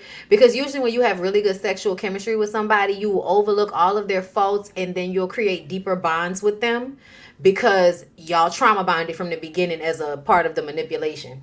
Yeah, and she was hopeful for a long ass time, wasn't it? Since they was kids. Girl. Hoping that he'll come around and he keep having kids on you. How old are you now? I hate that it took you this long to like snap into it. Yes, this right here. She's going to be on Love and Hip Hop Atlanta, which came on tonight. I'm going to watch it once we're done tonight, and I'll be doing a live about it tomorrow. Is he mad about that? Does he feel any way about her being on the show? That's what it might be. He might be mad for her being on Love and Hip Hop, because you know he wouldn't want one of his women to be on no show like that. Oh yeah, nah. He wouldn't even got no long ass post. I wouldn't care how you feel. You can go nutting all these women and have all these babies and stuff and do what you do and still have your show, but then you want to stifle how it is that I move. And then one of the baby mamas say she don't even really get support from him like that or something like that. So what the fuck? I'm gonna do what I want to do. And you know what's funny, Jamie, that you say that? I feel like he's convinced those women that it's a good thing that they don't financially depend on him. And then when they need help, it's like, well, that's our agreement. I think it's a mind fuck to have children with these women and not feel like you need to overcompensate for the lack of time that you're not able to provide them. Because not just the one with like multiple kids, because the one who did that podcast, she said something like that. Rhoa, what's her name? Costa, Rose. It's not Rosa Acosta. That's not her. Can't remember the girl name. Abby. Abby, yes. It's Abby. Abby De La Rosa. Yeah, that's what it is. It's Abby, and then there's another one that said something too. And both of them have their sisters that helped them with the baby when they were like early on and going through things. Nick was not there to help these women with these babies on a daily basis. And I also don't think he offers them a lot of financial refuge. I think he gets with women that purposefully take care of themselves, so that when he doesn't show up, they'll feel manipulated, in a manipulative way. They'll feel like that makes them better than most because I don't depend on him. He's not my sugar daddy. Bitch, he needs to be your baby daddy. You see how that works? He need to be everything. If he went and had that many kids and you don't have his support, you better not work another day in your life. Right. And you have multiple kids.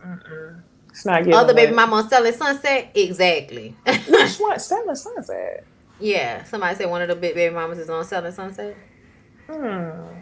Oh, I think, yeah. She not black, I don't think. Child, which one of them is? The baby mamas, I mean. Ain't none of them baby mamas black. All of them biracial. Well, I don't think the one on Selling Sunset has a drop of black, though. That's the thing that's different. Okay. I mean, I don't think she's the only one. The only one that's black is old girl, and he tried to act like that's the baby he spent the most time with, but he didn't remember her name when he was listing all of the babies off to somebody on a podcast. Dang.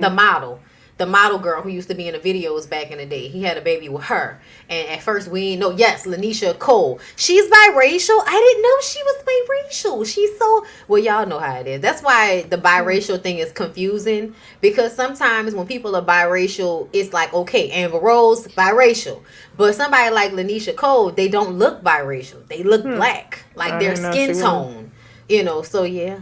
Yeah, I didn't know she was biracial. I didn't know that. Girl, it's a mess. But anyway, moving on from Jessica White, girl, let's talk about the old folks, because the old folks are fighting. Wait, did I not bring in my Anita Baker graphic? Girl, let me get my Anita Baker graphic, because we have to talk about Babyface and Anita Baker. Hold up. In the meantime, let me put the video. Yes, do that for us. Where's the the video?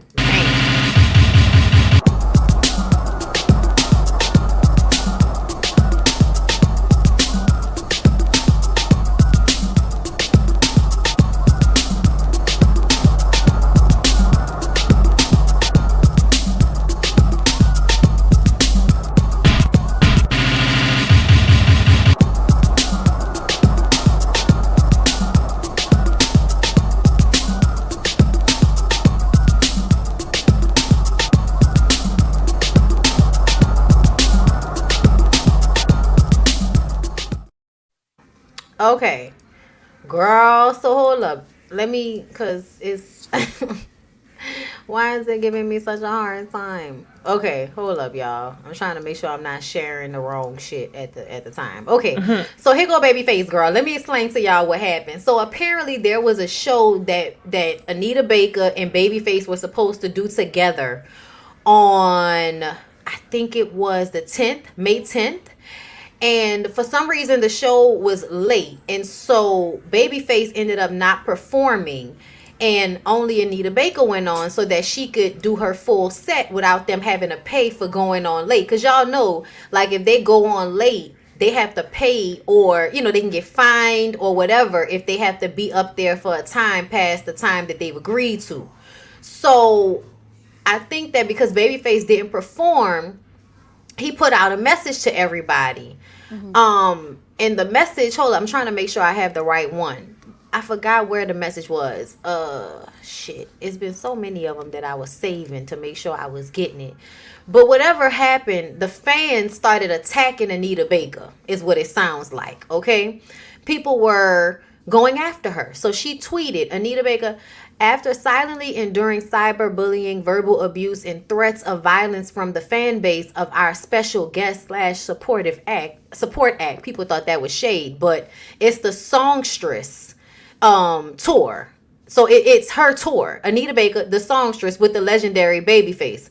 So he was a He is a support support act, act. but people found it shady because of who Babyface is. Either way, she says, in the interest of personal safety, I will continue the songstress tour alone. Appropriate refunds will be made. Anybody that was coming just for Babyface, bitch, you can get your money back, basically. She said, dearest one, you're not privy to the contracts. Yes, Babyface is a special guest support act on my tour. This false narrative of a co-headliner is creating unrealistic expectations and aggression from his fans towards me. He should tell you guys the truth, okay? She also said that he don't like Beyonce.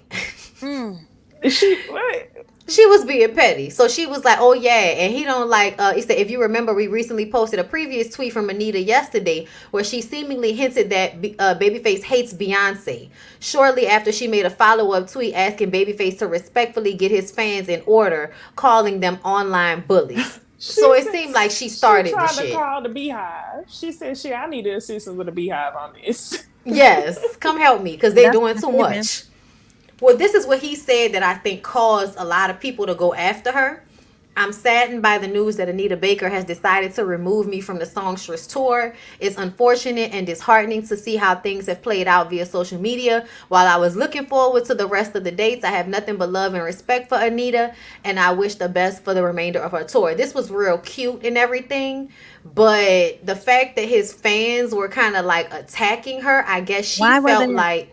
Yeah, that's what I'm like, what? Why were they attacking her?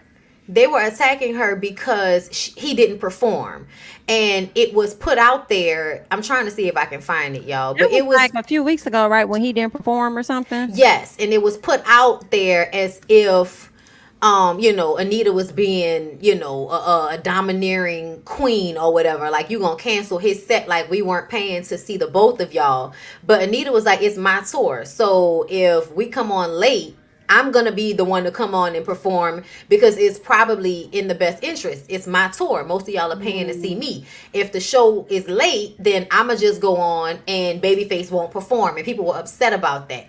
And I guess they felt like he slighted her. Or she slighted him in that moment. So then people started, I guess, going after her on Twitter. So she responds on Twitter and cancels him from the tour. And now it causes even more backlash. So were they late because of him? I don't think it was because of him. But his set got cut? Yes.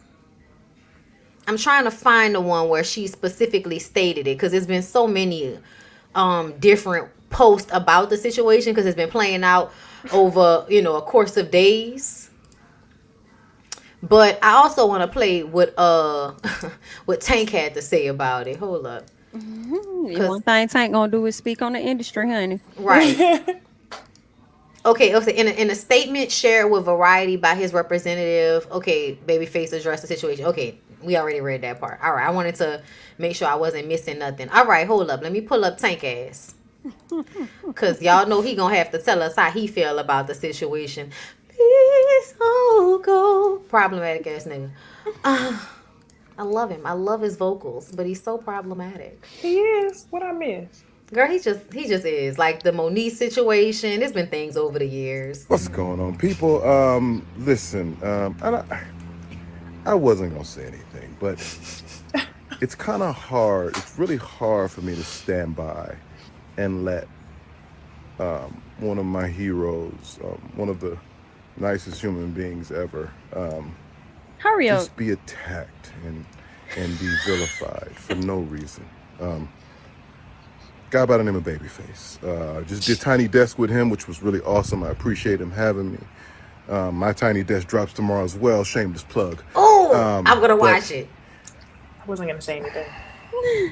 Somebody has to say something. So he's using this moment. Got it. When a man stands accused of doing something that hasn't done anything, he apologized to his fans for not being able to perform after he was told he would not be able to perform. What's going on, people?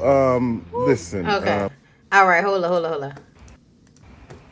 So somehow, whatever happens after that is his fault. I just now you kick him off the tour. Then I want to respect my elders. I do. I want to respect my elders, and I guess Okay, wait a minute. I want to read this to y'all. Hold up. Because I found the article that I read earlier. Okay. So it said, I'm truly sorry to my fans who have been waiting for us to hit the stage this evening at the Prudential Center. Babyface wrote at the time. I was asked not to perform in order to give Miss Baker her space and time to perform her show in its entirety. My band and I are extremely saddened we didn't get to perform for y'all tonight. So to me, the way that tweet was put out, to me, you were sending people after her. She took too long, booted you off so she could get her show, but it wasn't. It was out of your control. In a series of tweets last weekend that stretched into Monday, Baker made it crystal clear that Edmonds was always the opening act and that she is fed up with the alleged taunting from his fans, dubbing his followers Kenny's crazies. On Monday, Baker made a direct plea to Babyface to stop the madness. I read y'all that one. She said, dearest ones, you are not privy to the contracts. All of that shit. Baker's tour is a celebration of 40 years of music in the industry. Yeah, all of that there. So, yeah, I honestly, I feel like Anita Baker is probably problematic, but Babyface posting that message the way he did, I think it absolutely probably sent people after her. I am wondering who the fuck are these Babyface fans? Because y'all should be too old for this. Like y'all, Babyface fans should be too old to go and attack Anita Baker on Twitter. That's just how I feel. Yeah, that's not the generation that attack people in hives. Yeah. So I don't know what's really going on, but Tank is using this opportunity to bring attention to himself while simultaneously doing what him and Tyrese and them always do, which is speak up for other men in these situations. That's what I felt the most. That's all y'all do. Say anything, but I have to speak up for my brethren because I want him to make sure he calls me the next time he's producing a soundtrack or an album. That's what it's given. It's given I'm doing a lot to make sure that I'm in a good space. Because Anita Baker can't really offer me anything, but Babyface can. And, I have my tiny desk coming out. Because he did what he was supposed to do in that one. Because at the end of the day, baby, I'm going to watch that tiny desk. I hate this nigga, but I love his music. Let's see. A dog whistle from Babyface, perhaps. That's what it felt like.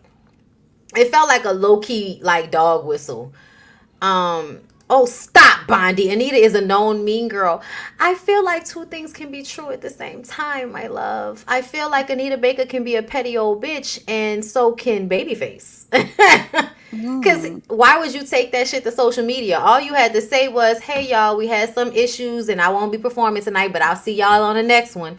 That's all you had to do. The way he put the Miss Baker needed her space part, that was the part, her time and space, that was insinuating she's being a diva and I'm going to let y'all know about it publicly so y'all can do my work for me. When he could have been a class act like we've known him to be and keep that shit under wraps. Well, a lot of people thought that he didn't, that he flaked for some reason is what I was saying.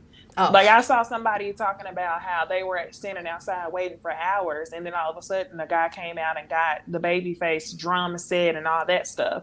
So they was low key mad at Babyface. So he needed to like clear it up. Yeah, and I think he had every right to do that. I think my main thing out of that piece was when he said that he was asked to not perform. So it sounded like if you were asked, then you also agreed at the same time. But I still don't feel like Babyface did anything wrong, even if he did come to the front to make a tweet to share his thoughts about it. I feel like he had every right, but how he supposed to know his fans gonna come for you? How he supposed to know that? And in all honesty, shame on him for even being an opening act when you got more Grammys than her and you've been in the industry longer than her. It's no disrespect, but I could tell from the wig in this picture that Miss Anita was on some fuck shit. And ain't nobody finna tell me nothing different. And for her to just snatch him off the tour because of what other people are doing, yeah, I was chuckling, but I definitely was with Tank on that. Like, I can't side with her on this. But you're right, girl. It is your tour.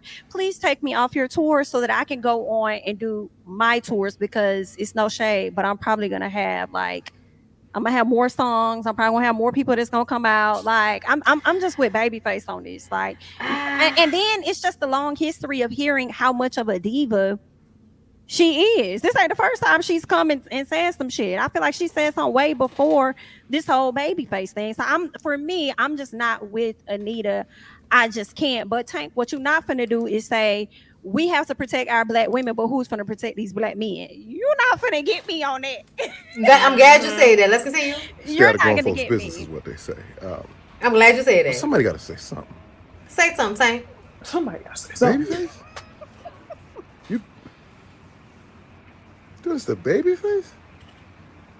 That don't seem wrong to y'all. Something don't seem wrong about that. Like, he didn't do anything. He didn't say anything. Nobody's gonna say anything. We have to protect our black women. I see where you guys are. I understand that. But who's protecting our black men? Our black heroes? Black women? That guy. Shit. Right. R&B money. I mean, she did put him on the tour originally, so she definitely had, I would say, she had a good heart and mind initially, and shit just went left.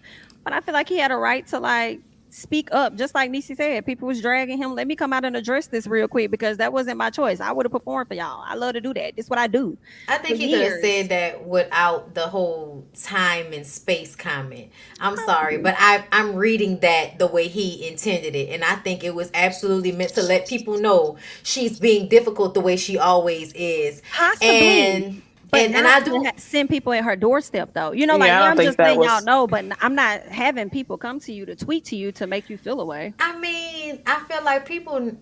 All right, I don't mind it because I feel like Anita has gotten on Twitter and said plenty fly shit.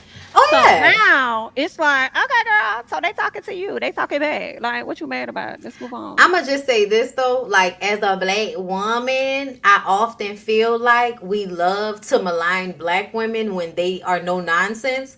But when men have those same feelings in these spaces, we don't give them that same moniker. But I'm here for this one. And I say that the reason why I feel like it doesn't apply because when have we ever known Babyface to be problematic?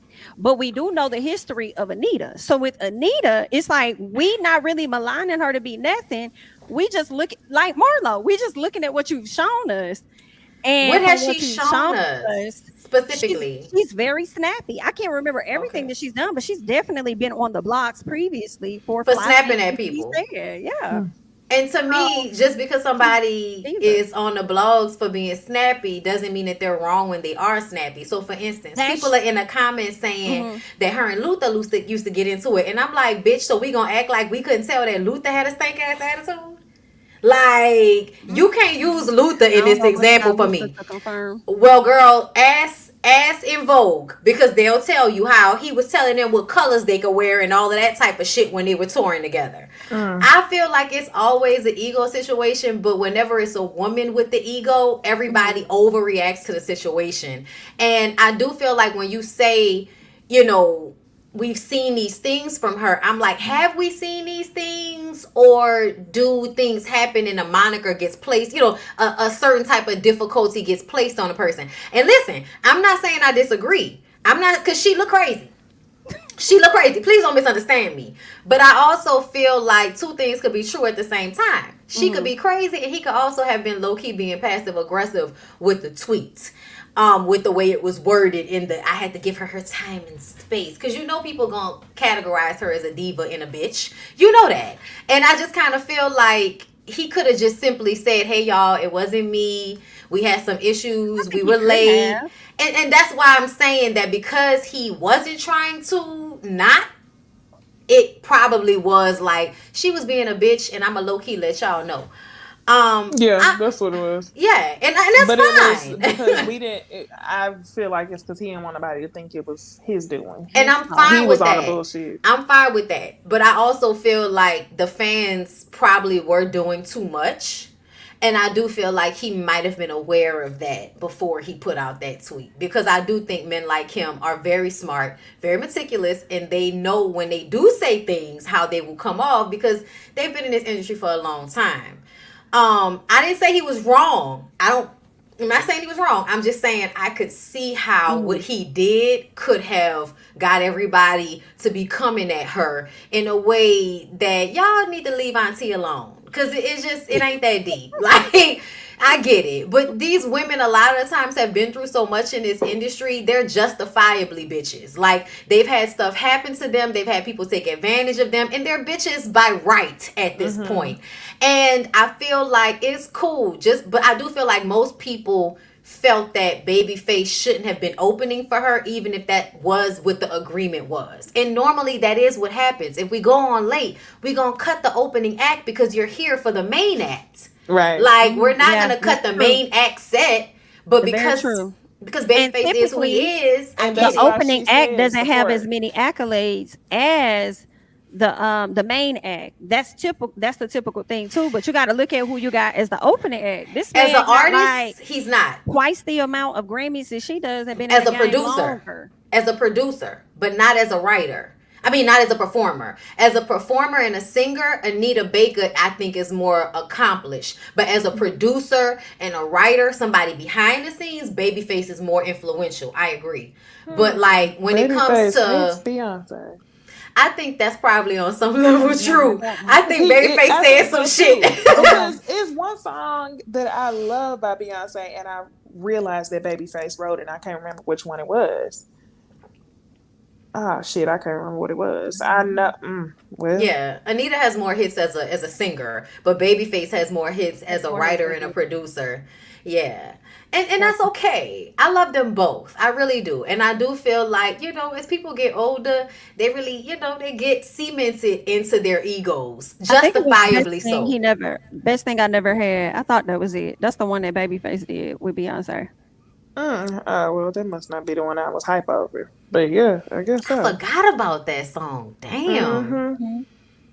Child, listen, I believe y'all. I believe what y'all say about Anita Baker, child. I do believe y'all. Don't get me wrong. But I'm still reading that tweet. I'm still reading that tweet the way I read it. All right, y'all. So moving on from there, let's go ahead and get into Dwayne Wade and Gabrielle Union, because people were really up in arms when Gabrielle Union said that she goes 50-50. We talked about it. And I remember specifically saying I felt like the reason why she felt that way is because normally when men have money, they will hold that money over your head in some type of way. And if you a woman that's making their own money, you're not about to hold your money over my head, because I can take care of my motherfucking self. Like, women are going to have that attitude after all of these years of men financially abusing them. Okay?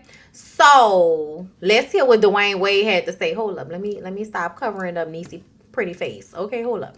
50 in our household is, first of all, let's say I have 20 to 50 responsibilities. Right. And my wife have 20 to 50 responsibilities. And when I say that, that means she has a mother, she has her sisters, she has her dad, she has a lot of things that she's responsible for. Right. You know what she does? Right. She pays 100% of that. Right. You know what I do? I pay 100% of my life. When our life come together, my wife is a working actress who spends time away from a successful one at that to go work, do our job. Build. Right. We decided together, because I think I said one time we was in Miami, I said something about it being my house that I paid for. My wife looked at me, she was like, "You will never say that to me again when it's something that we share." And so my wife was like, "That when we moved to LA, I got half on it. You will never say my house again." Wow. She said, "You can say that in the arena." And so in our life, our home, 50-50, we purchased it together. Right. 50-50 in our household is, first of all, let's say I have 20 to 50 our daughter. Anything that goes on with our daughter, 50-50. We share it together. Right. Now, it's some things I pick up versus some things she pick up, but she does something I do something. Right. If we take a yacht trip, we could do it 50-50, or I can do it myself. But my wife is a working woman. Right. She's a boss and an independent woman in her own life. Right. She's like, I'm gonna put, you know what, that little 200 that you was gonna spend on this, I'm gonna throw something else on there and we're gonna go on a bigger trip. We're gonna ball out. Like, this is my wife. Right. Right? Like, I don't know about y'all, but I like having a wife that's like, that's cool, you can do that. The house we live in, thank God, in Hidden Hills, nice house. Right. Whatever millions. We could have had a nice house on my 50% too. Right. It'd have been nice. Right. She was like, "No, let me put something else on and let us live a little different." Oh, yeah, they got a little bigger. So we probably share 3 things in our life that we 50-50 on. Right. Everything else, I'm 1,000%, and she's Right. 1,000%. Right. And so we decided that certain pieces of our life we would share in it. Our daughter, anything that goes. I struggle. Okay. Somebody said reverse psychology. I mean, you could feel that way about it, but I don't agree. Gabrielle's clip Yes. for a refresher, because I have a different perception listening to how he broke it down versus to how I remember reacting to what she said. Okay. With that, still, just because I think I just have more responsibilities, you know, for my money, so I get nervous, like, oh God, that movie didn't open, you know, well, what does that mean? Am I gonna have enough to hold everybody up? And everyone's like, it's coming, like, calm down. And I'm trying to find peace in the journey, not using my anxiety and scarcity mindset to be my engine, which is hard. It's weird to say I'm head of household, because in this household, we split everything 50-50. But in the other households that each of us have to support, it puts there's always this like gorilla on your back that is like, you better work, you better work. You know, you gonna sleep in? You know, somebody might not eat. I struggle with that. Now I'm remembering why I reacted that way. Why? Because what you hear from Gabrielle sounds like a lot of fear and anxiety about having to work. But whenever you hear Dwayne explain it, it's like a nice addition. It's a nice to have. When I listened to Dwayne, I was like, well, that sounds normal. That sounds like 2 people who make a good income, 2 people who you think probably make similar income, or they both, you know, make money. You're going to contribute to the household because both of y'all are working, and you're naturally going to want more if you can do that. You're not going to want to live off of one person's salary when you can live better if you're the one making money also. But when Gabby was talking, it sounded like a scarcity mindset, and that sounds stressful. And that's why I said that she is doing a lot to be wanting to contribute 50-50. They saying 2 different things right now. It kind of feels like Dwayne is trying to clean up the way that she brought it to us. Look who he's talking to. He's talking to Shannon Sharp. So I feel like he's having to explain this as in a certain way to be appeasing to niggas like Shannon Sharp that need to hear that this woman having money doesn't make him feel like less of a man, but more so like this in addition to what I already bring to the table. Because men like Shannon Sharp, as much as they like to be mad about their baby mamas asking for child support, they also don't want to be in relationships with women like Gabrielle Union that are coming to the table with just as much money as they are, because then you have just as much control. Those men, I think, rely on being with women that are going to allow them a certain amount of control because they provide a certain amount. You know what I'm saying? So I feel like he's having a conversation with Shannon Sharp to make this sound good to him. You know what I'm saying? And in real life, you said some shit that made Gabrielle feel like, okay, well, I need to make sure that you don't feel like any of this is just yours, so you don't ever feel like you can make me feel like that. And I do feel like as a rich basketball player, he probably handled most of his relationships like that. When it's all good when we're on agreement, but whenever I have to pull rank on you, I'm going to remind you who makes the most money. That probably I think happened. he definitely did that, especially with his ex, because from what I knew, the kid's mom, he used to live with her family at one point. So when he left her, I'm sure he snatched the rug from up under her or whatever. When they did so much for you, you know, when you used to live with them whenever you were younger and they looked out for you and all of that. So, I mean, you know, whatever, that's a different thing. But when it comes to what he said, I feel like he was just pretty much explaining. I don't think it was too much deep to read into it. He broke it down exactly how I was kind of thinking. They split everything in the household and probably have a lot of other people that they take care of outside of the household. So I ain't really read too much deep into what he was saying. When it comes to Gabrielle, when we talk about that anxiety that she has, I think it comes from a woman that's not used to depending on no nigga. A lot of people forget that Gabrielle Union was actually married before she got with him. And when she was married to that man, she was the breadwinner, even though he was like in the NFL. When they got divorced, she still gave this man money and took care of the household and shit for him. So I feel like she always wants to be in that position to not let another person feel like they got one over her. And then you got to understand the field that she's in. Yeah, we may know these actors, but a lot of times these actors can be well known and they can go 2 years without booking a job. So I'll be in that scarcity ass mindset too. If I'm over here like, damn, I got to look out for my family. I told my mama or whoever, they ain't got to ever worry about bills. I got them.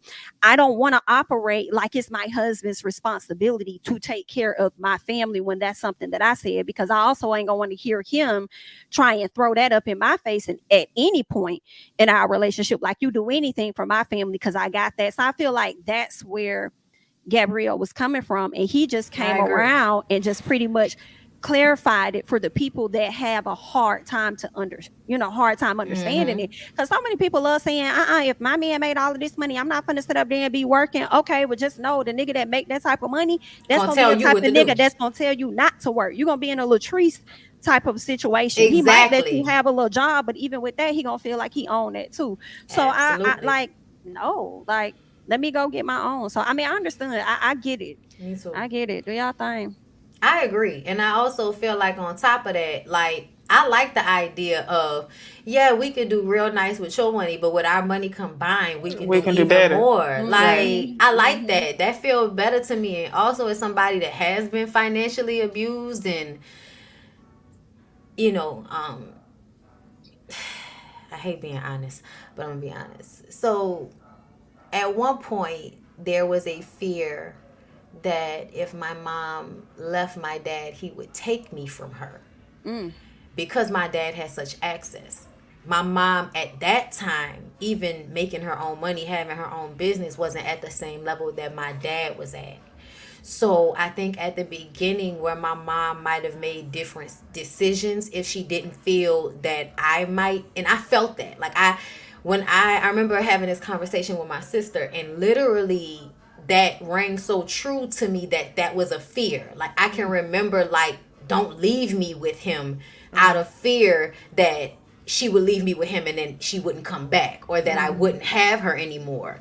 And then when I got older, that was another way my dad would control me, was financially. I wanted to go back to Georgia because I had all these opportunities in Atlanta, and he wanted me to come back. Well, I had good grades. I was a good student, so I got a scholarship. He told me, you can't take your car, and I won't help you if you leave. Wow. So what did I do? I stayed, because I felt like it was better to have his help than to not have his support, because that's what I was taught, that we needed his support.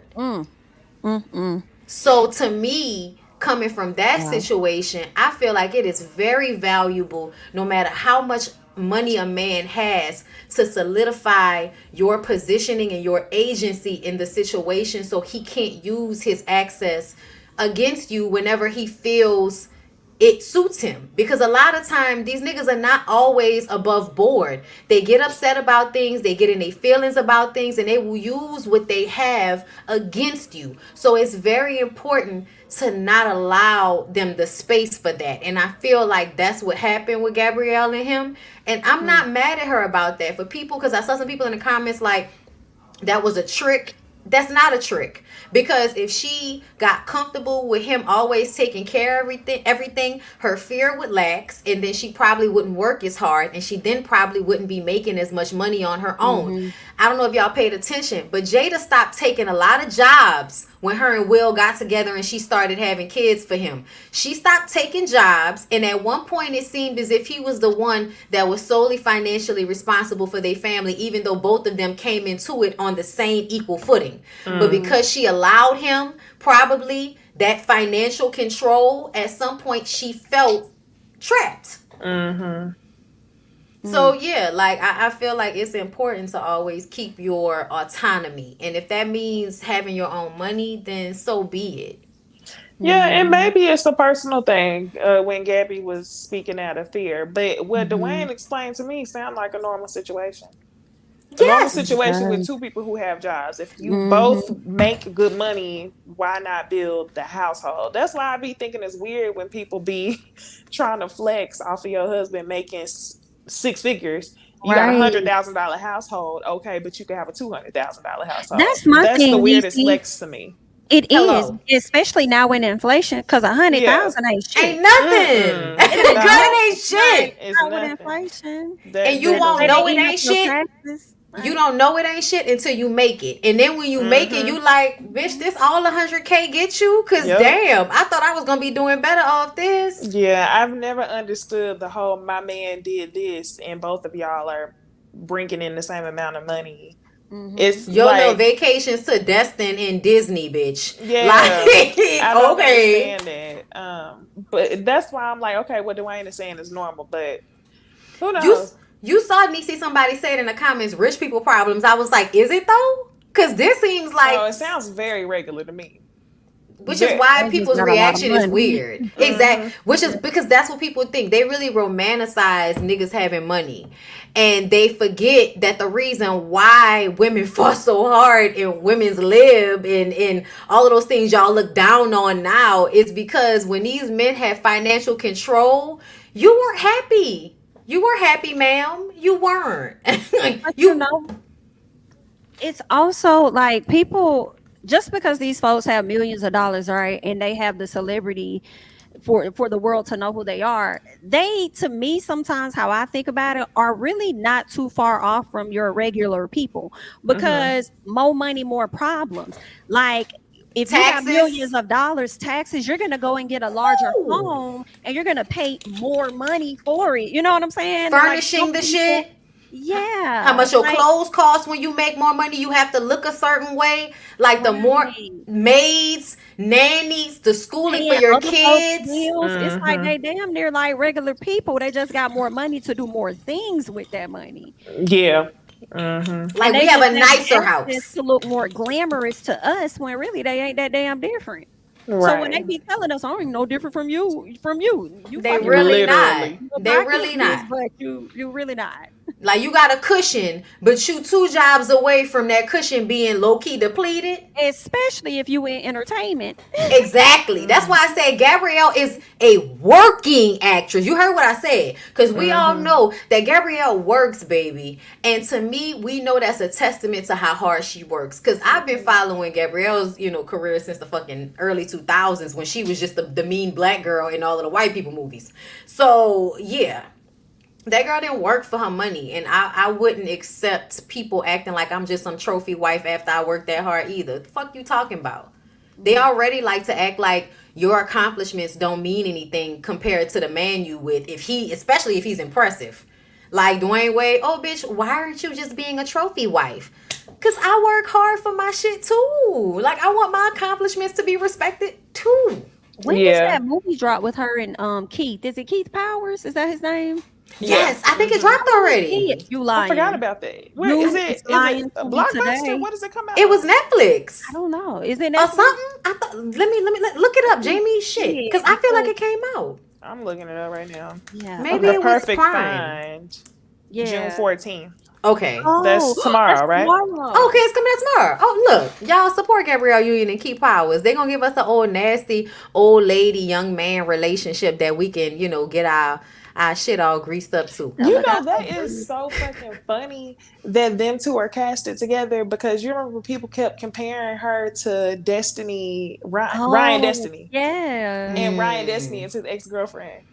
Yes, that do make sense. Are they not? They broke up. They do look alike. No, they're not related.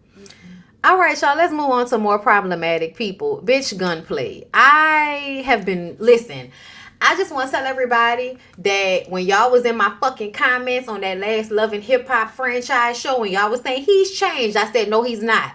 And I did a whole video talking about him not marrying, but having a baby with that young ass girl. And I felt like that was problematic. I'm going to tell you why it's even more problematic. Why you getting with an old nigga that can't even pay your baby hospital bills, bitch? The point of getting with an old nigga like Cliff is he's supposed to have 401ks and health insurance to help you and the baby when y'all have a hard time. And you go and get with this dusty ass nigga, and now you got to ask people for money. You gotta ask for GoFundMe's. And I was giving allowance to this, y'all. I was like, hospital bills are a lot of money, because DJ Envy was going in on him. And I was like, I mean, hospital bills cost a lot of money, y'all. Just because you a celebrity or a rapper, that don't mean you can afford this shit. You got a fan base.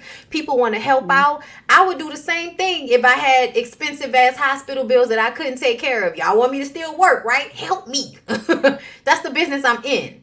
But at the same time, what I would never do is ask y'all for financial help and then go and buy a diamond necklace for a rich nigga and then give it to him in a very dick riding way. Like, I literally named this video Gunplay Dick Riding. That's what I call this video. I cut Not the while sound. he laying in the bed. Girl, with no shirt on and his meat showing. It's like, because to me, if I can see the meat print, your meat is showing. Look at this, y'all. He was so nervous. He couldn't even get his hands together. He wanted so desperately to show Rick Ross all the appreciation. And I'm like, nigga, you care more about showing this ugly ass fat nigga with his titties out. A nigga that ain't even sitting up to look at your bill. Listen, Jami. And then the young girl is online making excuses for him because he went off on everybody and cursed everybody out because they asked for their money back after they saw this video. Animal shelter. Yes, pink diamonds, animal shelter. Y'all, why is Rick Ross laying down? And has not set up, which shows the respect for me. And he's sitting down like somebody mama on Mother's Day when you come bring breakfast and bed. He also laying down like he can't breathe. And this is what I be talking about. Y'all to drag Rick Ross' body like y'all be over there bothering SZA. I mean, not SZA, but Lizzo. Why ain't nobody saying that thing? Girl, I drag him consistently. I drag him and his titties consistently and without pause. Because I always bring up him and DJ Khaled. Because y'all don't say nothing about them when they be having their flabby bodies all out. But as soon as y'all wake up in the morning upset that y'all couldn't get y'all cornflakes, y'all want to be tweeting at Lizzo. So yeah, I'm gonna need for y'all to draw reference to his titties and how he couldn't even sit up. Can you breathe, nigga? Like, no, he didn't though. He started a GoFundMe for his kid. Yes, his daughter. He had with that young girl. And then that's what DJ Envy was reading him up. Yeah, because she like 20 something years old and he like 40 something. And they had a baby. And I remember how I was like, yeah, no, that's a sign to me that he's still very much like an abusive pimp type nigga. Because y'all know that's what he used to be. He used to be a pimp. So he's very disrespectful when it comes to women. So you mix a old ass disrespectful pimp, drug addict nigga and a young beautiful girl that don't know any better, yeah, you want her because you can manipulate her. So let me share the screen with y'all so y'all can see him going off and then her babe girl hoes and Richard that went to GoFundMe and donated and went and get a motherfucking refund. You never gave it with your heart. You a piece of shit. You'll die that way. Richard. For real. I didn't even know you could do refunds on GoFundMe. That's crazy. But in 90 days, people that see me give my brother a gift, they automatically want to say that I bought that with GoFundMe money. Had to pay that back. So now, if you really want to be for real, my if a nigga spunked out on the chain, how the they got it right back instantly with no pressure. Right. If that's what you want your back, here, take it. Right. So all you and ass out there, you never gave it from your heart, and you gonna die a piece of shit. Wow. Every single. She's so disgusted but can't say shit and speak up for herself because he gonna cuss her ass the fuck out later. It's the fact that y'all done let this nigga cut his dreads off and get himself a low fade with some waves and y'all think this nigga done change. It's comical for me. Like, I don't know who this man is. I would know this man if I saw him on the street. I don't know. I didn't even know. When I was reading the show notes, I said something about gunplay. I was like, he was on Real House. I'm sorry, Love and Hip Hop Miami. They gonna tell these people they gonna die He that had way. locks. He said they He gonna was die. with the big booty girl, and he was spazzing out and throwing chairs and shit because he had a bad drug problem. And they brought him on what it was, Love and Hip Hop Family Reunion, and he was on there with Mariah Lynn and Alexis Sky and all of them who have been trafficked and have been pimped out before. And he was talking about how, I got respect for my wife. I got respect for the bitches. I respect my hoes and my bottom bitch. And then I respect my wife. And all, like talking crazy shit. And they felt his energy, and Mariah Lynn and Alexis was like, I don't like that shit. Like they actually had a word like, I don't like how he giving drugs. Not just drugs, but giving reminder of the pimp niggas that they had been with that pretend like they not abusive but are. And the way Mariah Lynn and Alexis and them responded to him, like trying to befriend him, and when he would pop off, because he got into it with Miami Tip. Him and Miami Tip got into it. See that clip. Yes. Okay, so he cursed her out, talked about her so they bad. Used to talk or something. Well, they fucked back in the day, and then she said that he said he brought the girl he's with now that had the baby. He tried to bring her to the club that Tip works at, and Tip got her kicked out of the club. And so he was mad at Tip about that. Tip the whole time was acting like she didn't know what the fuck was going on, and she don't know why he mad at her and why he tripping, and she thought they was cool. But when she showed up on a trip, he blew up, he cursed her out, he acted a fool. And they were in Jamaica doing something for Spice, like it was a charity event, and he was there cursing her out and talking crazy, and she was just kind of like, I remember Scrap having to kind of like hold her for a little while to make her feel safe. And that's what made me kind of like Scrap a little bit, because I was like, I appreciated him in that moment, because Tip, you could tell when niggas get like that, women don't act scared, especially black women. We've been in spaces like that and we feel like niggas smell fear, so you can't act scared. But when they get like that, you still very much are scared that they're going to physically do something to you. Tip is like 4'11". She ain't no big ass bitch. She ain't about to pretend like she gonna fight this nigga. So when he was all upset and cursing her out and talking to her like that, I could understand her feeling scared and not wanting to show it to everybody. So yeah, I feel like Gunplay was still the same person that he's always been, and they were really in my comments trying to act like he's changed. Gunplay looks like he rolls around during fights like Akbar V. That would be the case if he wasn't on drugs. Like, he's had a history with cocaine, and to me, niggas who be on cocaine, bitches that be on cocaine, they feel emboldened to fight people. They feel invincible. It makes them what feel. A segue. Listen, it is an absolute motherfucking segue. Okay. Listen, we'll do it out of order. Okay, we'll just go ahead and go to it, because we ain't got nothing else to say about Gunplay's retarded ass. Nigga, you can't be mad that them people wanted their money back when you out here flossing. Your priorities are fucked up. And if that young girl had any sense, she would have realized from Jump Street that your old ass was not deserving of a child by her or her loyalty. Who we got a child with? The black girl in that video scrunching her face up like Richard. She's like 23, 24, and he's 40 something years old. And if she tries to leave him, knowing she has his daughter, he definitely gonna get her hell on wheels. Yep. It's giving, I'm gonna threaten you, I'm gonna call you, I'm gonna stalk you.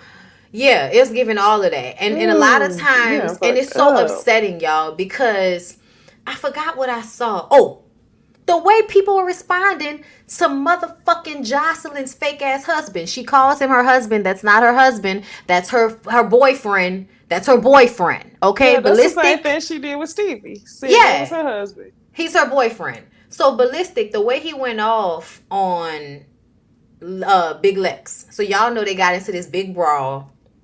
Melissa, Joseline, some other people that are Joseline minions were jumping Big Lex. I can't stand the fact that so many of y'all are online saying that Joseline beat Big Lex ass. That is not what happened. It didn't even look like Joseline got licks, for real. It really looked like her team did. Yes. By the time we found Big Lex was already wig pulled off, titties exposed, and Melissa and Joseline are kicking at her through security trying to protect her. The thing about when security is trying to protect somebody, they're trying to protect them from blows, but they're also stopping them from being able to reach out and hit. Yes. That's why Candy said to Marlo, if don't touch me, don't grab me. Yes, that's exactly why she said that shit, Necey. So Joseline has done this. This is the third time now that Joseline, I feel like, has got into an alleged drug-fueled fight where she's trying to fight everybody in the vicinity and she's no longer in control of herself. But the women in the comments were talking about Ballistics like he was so supportive and he was just protecting Joseline. And I just kind of feel like y'all are the bitches that get with these niggas and then when they beat y'all ass and stalk y'all and attempt to kill y'all act surprised. But this is that type of, I'm sorry, but we got to talk about it. I mean, yeah, it's beyond beat y'all. Yeah. Let's get into some things. He's that dude. And y'all, he's not protective because no man should be dealing. Oh, girl, the fucking comments. Hold up. Let me go ahead. Nah, that's disgusting. Protective in what way, dear heart? You know, they felt hands on a woman. They felt like he was protecting Joseline. You clearly have not watched all of Joseline's cabaret. They haven't. You clearly are unaware that one of her cast members, Amber, was suing her and him for him physically putting his hands on her. Kicked her with a boot. Kicked her with a boot in her chest. Of the bruises that she had on her body and that she went to the hospital as well. I didn't want to show the video, but hold up. Let me see if I can find. You might not be up to date, Rhoa. It's okay if you didn't know. And he's also a drug head himself. So the fact that y'all act like that's not what's going on, to me, it's the same thing that was going on with her and Stevie. I feel like, and what they said was, they also said that Joseline didn't get arrested because of this fight. She got arrested because she continued to wreak havoc in another situation. And I don't know, but that's what Funky Dineva said. I feel like it was both. Yeah, I listened to Funky video. I feel like it was both. Because I'm like, of course, you got to consider the source too, Funky. Because that's your good friend, more than likely Melissa that you was talking to who gave you the True. So I feel like she was a lesbian with Mimi. She was with Mimi back in the day, remember? Yeah. But I think what happened was Joseline probably got fronted on this stuff that she was doing. And because she felt like nobody could stop her as she slapped security, she likely got very disrespectful with officers as well. Damn. And that's what I think. Can you replay all of that was tied together? Did that dude just go for Joseline? He sure did. And he should have. Yes, and he should have. Damn. Watch. Look at them. They trying to get Big Lex off the floor, right? Joseline, look. And so they like stop. Melissa's kicking her from behind. Joseline is kicking her from the front. Yeah. And so security is trying to protect her, but they're also like, look, she already bruised up and everything. Like, look at her body already. Those are tattoos. A lot of people thought that's how those are tattoos. Yeah, those are real. Oh, I didn't know it. It looked like bruises. People was like, she was bleeding. I was like, nah, them tats. I didn't see her bleeding, but I felt like she's still gonna be bruised up in the morning after all of this. Like, there's no way. That neck definitely gonna have a ring on it. Look, she hitting somebody that ain't got nothing to do with it. This how you know that whole high. Got that drink look, that's why she threw the drink. Look, hitting security. This is playing over again. Look. She just kicked her with the shoe off. Look. Look. One of them days. You kicked her again. Look. The dude pushed her because he like stopped fucking kicking her. The dude with the white shirt. Stop kicking her. I felt the same way, Jami. I felt the same way. This poor sad boy right here with the tan on, this little white with the net. Oh, baby. I was all three of them.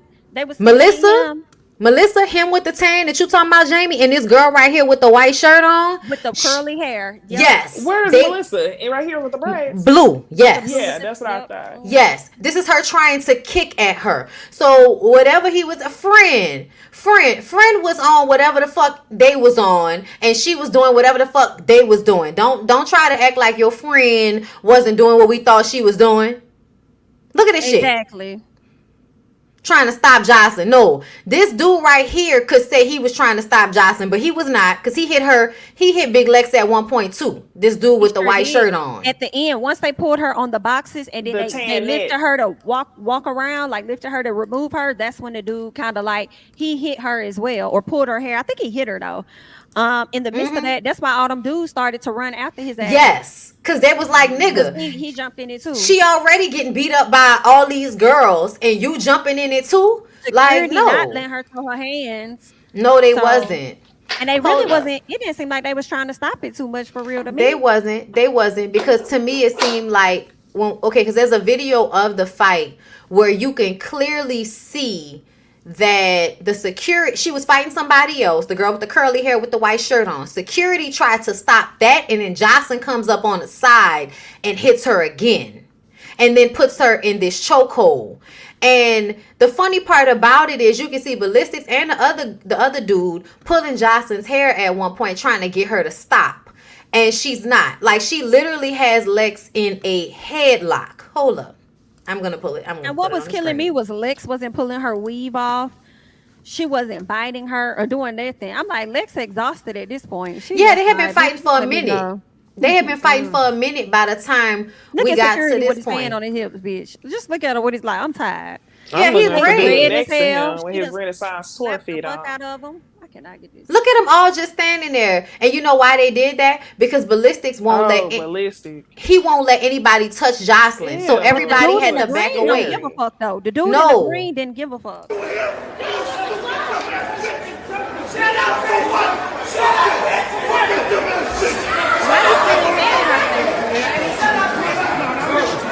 Stop that shit! Shout out to the cameraman that caught this video. The cameraman's name is Antonio Carver, and he's a professional boxer from my understanding as well. Shout out to him.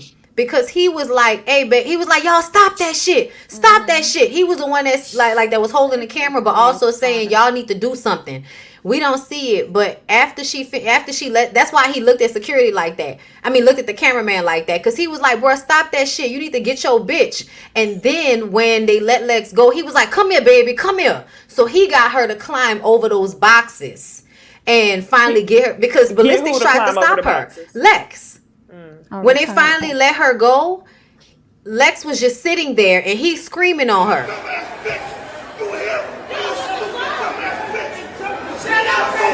The way they screaming, the way she's yelling, thank you. That's the same yell that she had when she was on Love and Hip Hop. But you just did a show last week talking about how this your first time doing a show sober.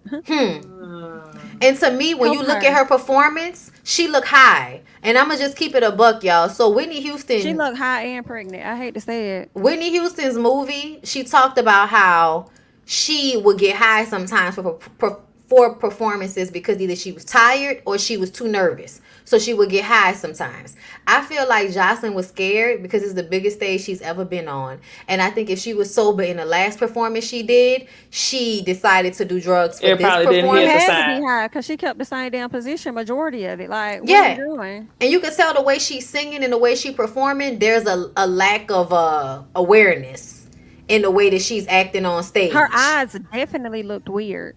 Yes. Like, look at her. Yeah. I gotta get in this energy. Yeah, and you know she sound terrible. You know she sound terrible. I'm not gonna play it because we ain't got time for the copyright. Child, not the pregnant girl. The real pregnant girl coming through. Girl, the real pregnant girl that let her bummy ass baby daddy come and perform. I really do feel like they need to throw Zeus away. I don't think that it needs to continue because they really promote and congratulate this type of behavior. And my message to everybody when this shit came out was pay attention to the people that champion Joseline, because those are the girls that will try to beat the shit out of you in a hotel room and leave you for dead in Mexico. They're those bitches. Them hoes that's gonna let you get jumped. Yes. It makes me think about when Dr. Umar said they can't all come with us. They can't all come with us. And these niggas that can't come with us because they holding us back. Okay. Definitely. She's out of jail now. She done bailed out her little 1,500. And she got 4 charges. But the charges were, and this is the funny part. So touch or strike, battery, domestic violence, touch or strike, battery again, trespassing, and resisting officer obstruct with violence. So she was hitting the police officers too. She trespassed. That means she was somewhere she wasn't supposed to be. And also all of the fighting. Now, I'm so glad she got arrested. What's the first one? The battery, something battery. One or two of them I looked up. It looked like there was a felony. I don't know. It doesn't say misdemeanors and stuff. You could get those dropped. Right. But with I hope the she got a other felony stuff, charge. I I think hope you she got. I think she did. got at least one felony charge, This and is the that I third looked up time. in This is the the Florida code. Hold on, I'm about to look it up. This is the third time this has happened, y'all. Like, first it happened at the Love and Hip Hop Atlanta season 3 reunion, I think. Then it happened again on Zeus. We saw it. That last season that they did with Amber, it happened again where they had that big brawl and she had security hold that girl while they jumped her basically. And then this happened again with Lex. I really was more upset about the people making excuses talking about Lex shouldn't have been online talking shit. I'm like, they could have killed her. And Yeah. you feel like that's equal? She talks shit so she deserves to die? They could. That's what people don't be realizing. These fights could lead to something deadly. Right, because if that girl would have pulled out her fire and popped Joseline, what would have happened Okay. then? And I wouldn't be fighting with no man if I was Big Legs. Ballistic doing all that. That's why she just sat there. She wasn't trying to she fight that did. nigga. And then she kind of like crawled up to the other Yeah, boxes. she was trying to get out away his from way. him. To me, he was giving the pimp. You know what I'm saying? And Joseline gives bottom bitch. Bottom bitch gonna fight and the pimp gonna scream at you and, you know, mentally and emotionally abuse you and scare you while she beats you. So The fact that he doesn't know how to maintain his own composure, like stop her, restrict her, and maintain his composure, makes me question the dynamic of when he's upset and around her daughter. Oh yeah. What Oh, does that come look on. like? You already know. Drug field fighting, cursing each other out. I would be surprised if they didn't put hands on the daughter too, because y'all are, first of all, y'all are unpredictable. Y'all seem to be on some type of substance. I could be wrong, but you admitted to doing drugs, and in this fight, you did not seem in control of yourself. So I'm gonna assume that you might have also been on something during this fight, allegedly. Okay. But to me, it absolutely seems like as a mother, if Stevie J was a better parent, you might get your kid taken away. But because Stevie J is not a good enough parent, I can't really see anybody pressing charges to get her child out of her custody, specifically if that child was somewhere else, you know, with another family member while she was being arrested. But I hope that she has to actually like have some type of rehabilitation. Something. A part of her. She shouldn't be able to continue to go back to Zeus and continue to get you know, promoted and more money and more opportunities from this behavior. Like I'm tired. Y'all make her think this behavior is A-okay. I don't want to see nobody else outside of Zeus trying to work with this woman. She was trying to quote unquote change her life or whatever by going over there to BET and show a different image. Yeah. A different side of herself. It's like, So do y'all think she was right with that situation with Amber? Because I don't think she was. No, and I don't even know how everything even started at the actual event. You know what I'm saying? And for people saying that Amber was talking shit, this is why I don't give a fuck about none of that stuff. Which Amber situation said in that interview. are you talking about? She was right when it came to what? I was talking about on the show on College Hill. The fight between Amber. Yeah, okay, because you know they were saying that she was right. Oh, Amber don't like being black. And I'm like, Amber's not black. Amber's biracial and Amber shows up as white. If she had not gotten ass shots and was not a part of black culture by way of Kanye West, most people would not identify her as black. They would identify her as white if they did not know any better. I always thought she was white. I always thought she looks white. When I came on this show and saw her mama was black, I would have never known that. I don't know what made me realize she was black. I do remember thinking she was white. This is one of the situations where I don't feel like I can have a strong opinion on it because I feel like so much of it is based on that individual's life experience. Like her life experience is different because she looked like a white woman. But in the same breath, I was seeing a lot of comments talking about how can you not be comfortable in black spaces when black spaces are like why you are where you are now. It's very easy. They fetishize you. Yeah, but the thing is, like, those are the spaces that you choose to sit in as a white looking woman. So how is it that now it's like, you know, I'm not comfortable around black spaces, I'm not accepted, and that's where you thrive. So I don't really know. I can answer that. She has been rewarded for being not as black as the black girls, like most light-skinned or biracial women. So when it comes to men, she may have been accepted because they're attracted to her and she looks like a white woman to them with a black woman's ass. You know what I'm saying? Like, that's how they feel. So Kanye West and the rest of them, they would have wanted to date her because of her proximity to whiteness. That not makes because sense. I understand that. But so you know that also her experiences. Okay, so let me explain because I know a little bit about her upbringing. So her mom is actually Cape Verdean. So her mom is more of a multiracial, but her mom is brown skinned. So her mom, and she grew up with her mom. So she grew up in poverty with a black mom and a white father who she probably didn't have as much access to.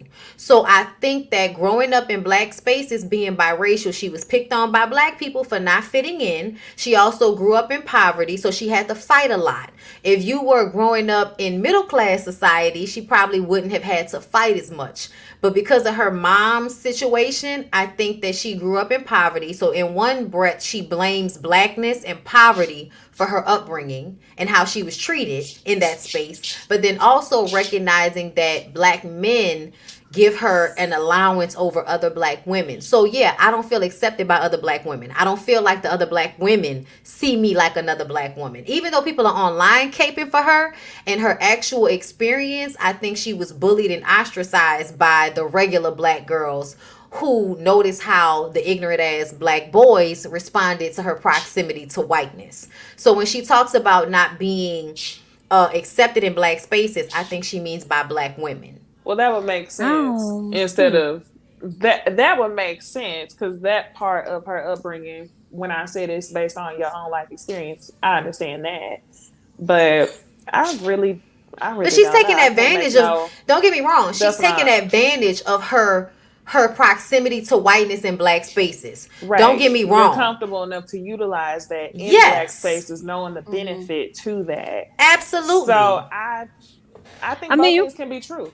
Yeah, I see both of y'all points. I feel like with listening to Bondy, it sounds like Amber, she can relate to black spaces because that's all she knows, you know. But I think it's also possible to be in those spaces and not be comfortable. I think there are a lot of black people that would rather be in black spaces because they can relate. You know what I'm saying? But it doesn't mean that they feel 100%, you know, comfortable when they in those spaces. So I kind of see what Amber, I see where she was kind of coming from with that. Like, yes, this comment right here, this is true. I said the same thing in my video today about Kenya. Kenya also grew up having to fight because she's the dark-skinned pretty girl with a head full of hair. It's not about colorism. Is that what she said? What?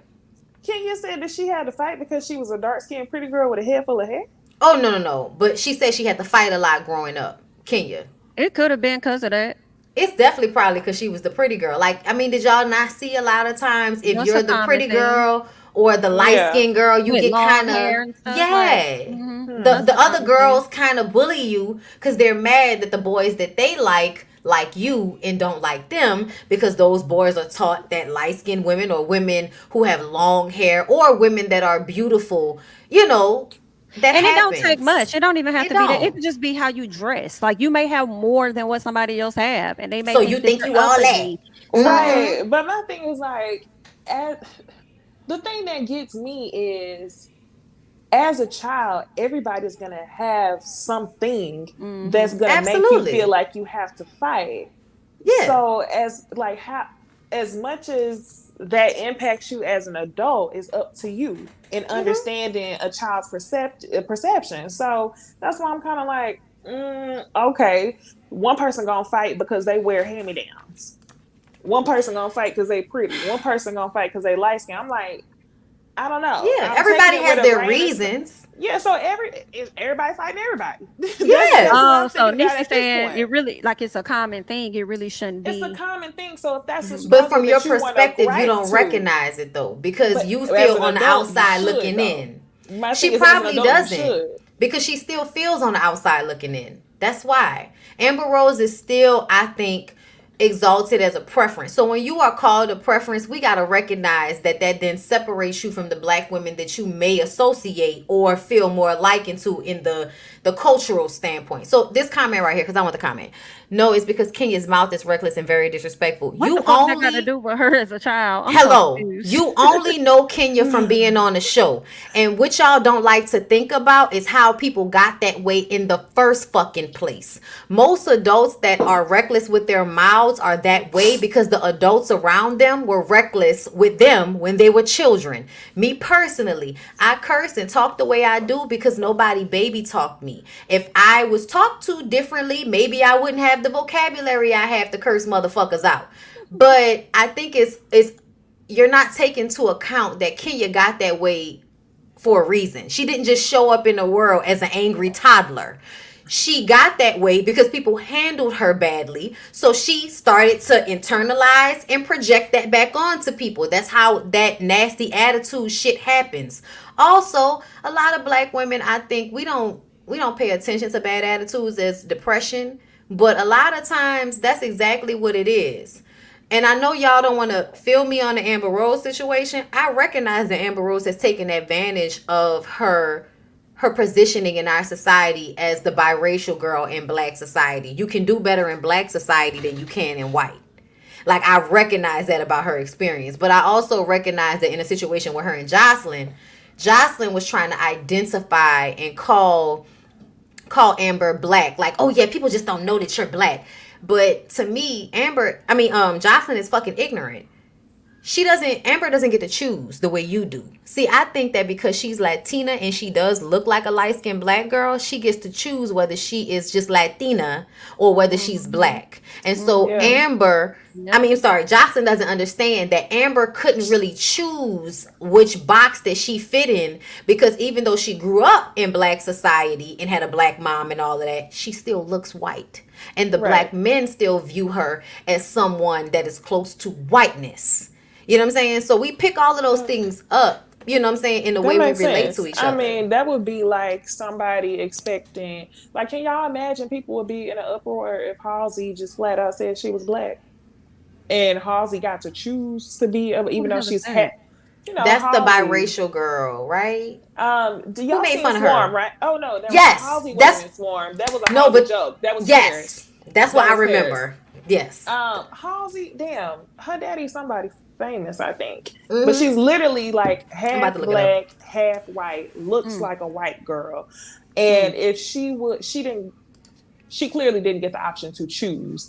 So I think both things can be true. It's just, I think it depends on each person's experience. It's hard for me to say like that every single mixed person has the same experience, especially whenever you throw in the dynamic of having a black mom who isn't African American. Mm-hmm. That's different. Mm-hmm. Yes, because the island feel even further is and that's why I was saying her mom is multicultural. She would be identified in black society in the 80s as a black woman, but in nowadays, when we really look at it, no, you're probably more so multicultural and made up of a lot of different ethnicities, but the black side is prominent because dark skin and black features are prominent genetically. But essentially I think people were mad at Amber for saying I don't identify as black, and I'm like, why are y'all upset about that? Honestly, the older I get, the more I feel like y'all need to stop putting biracial people in the black box. It does get more confusing when we're talking about biracial people that look like black people. You know what I'm saying? And then there's also the other dynamic, and I've seen a video on TikTok talking about this, of mixed male experience versus mixed female experience. Those are completely different. What they say? So like mixed men don't experience the same "are you black or are you white" that females do. Like, for example, J. Cole, Drake, black. What's the one football player? Colin Kaepernick, black. Like, they don't experience that same "you're not black," even though they clearly are light skinned. I'm trying to think of somebody who even looks more mixed, and you wouldn't. And Drake still uses it to his benefit, the way we're saying Amber does. But the reason why it's different is because the sexual preferences and the fetishization. Like, black women do not fetishize mixed men. We don't see the benefit. Logic, right? Logic looks white, but he's mixed. Right, but Yeah. I don't think anything about it. Like people will literally Right. have a conversation about whether or not he can say nigger. He's black. I don't think nothing of it. But I don't think that black women see the preference in dating an exotic black man that No, because it men doesn't do. relate the same way. For Right. us, the ultimate is a black man, a full, tall, big dick, dark skinned black man. That's the ultimate for us. For them, the ultimate is the biracial girl with light eyes and curly hair. Yeah. Like, it just kind of, it's unfortunate, it's stupid, but it is what it is. Yeah, so their experiences are just different. I need to find a video and send it to y'all, but he gave really good insight. He gave really good insight. And when you think about like the mixed females experience is completely different because I feel like they're the ones that have to choose. And a lot of times some of them will what's that called? They'll pass. Yes. And also, if you have a black mother, I think a lot of the times you're more inclined to see yourself as black if you have a black mother. Yes, especially as a black female.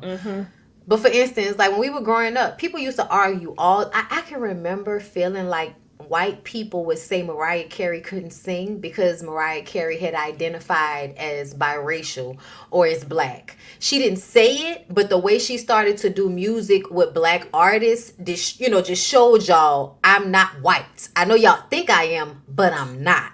Even if she didn't publicly say it in the 90s, because I feel like people were a little bit more cavalier about things back then. But I can remember feeling like people did not like her. White people did not want to like her when they found out that she wasn't white. They thought she was amazing when they thought she was white. But when they found out that she wasn't 100% white, they didn't have the same liking for her. That's wild because, I mean, y'all go damn near about to faint over Michael Jackson.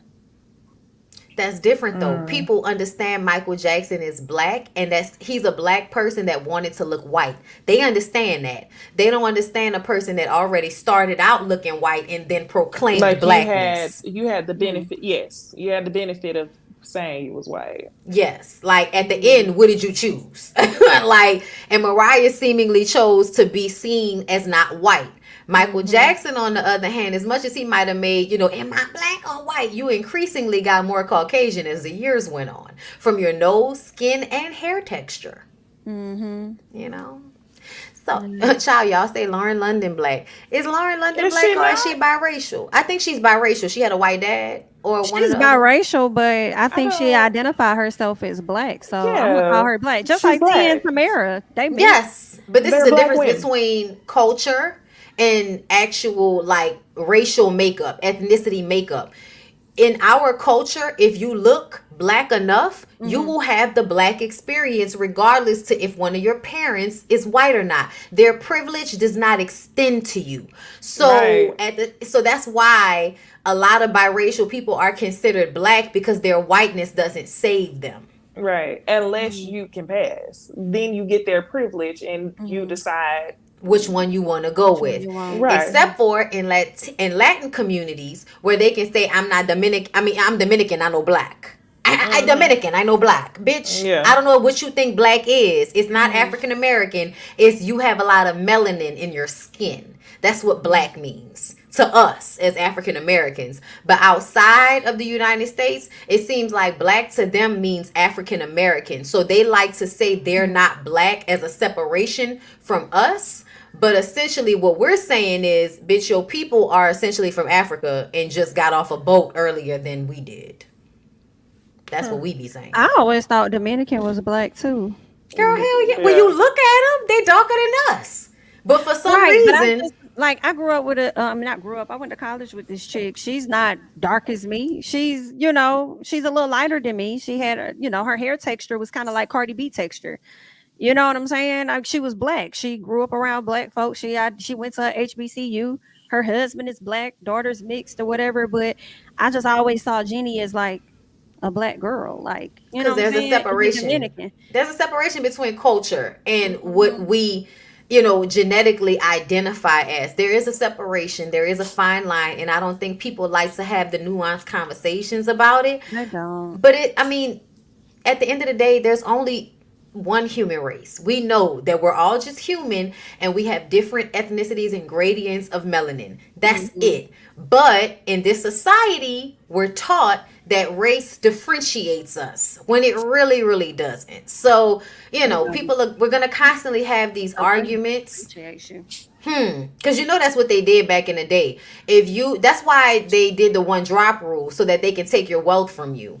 If you had developed wealth as a multicultural person, they would say you were black so that the state could take ownership of your land or your wealth or your money or your property and not extend it to your black or multiracial kinfolk.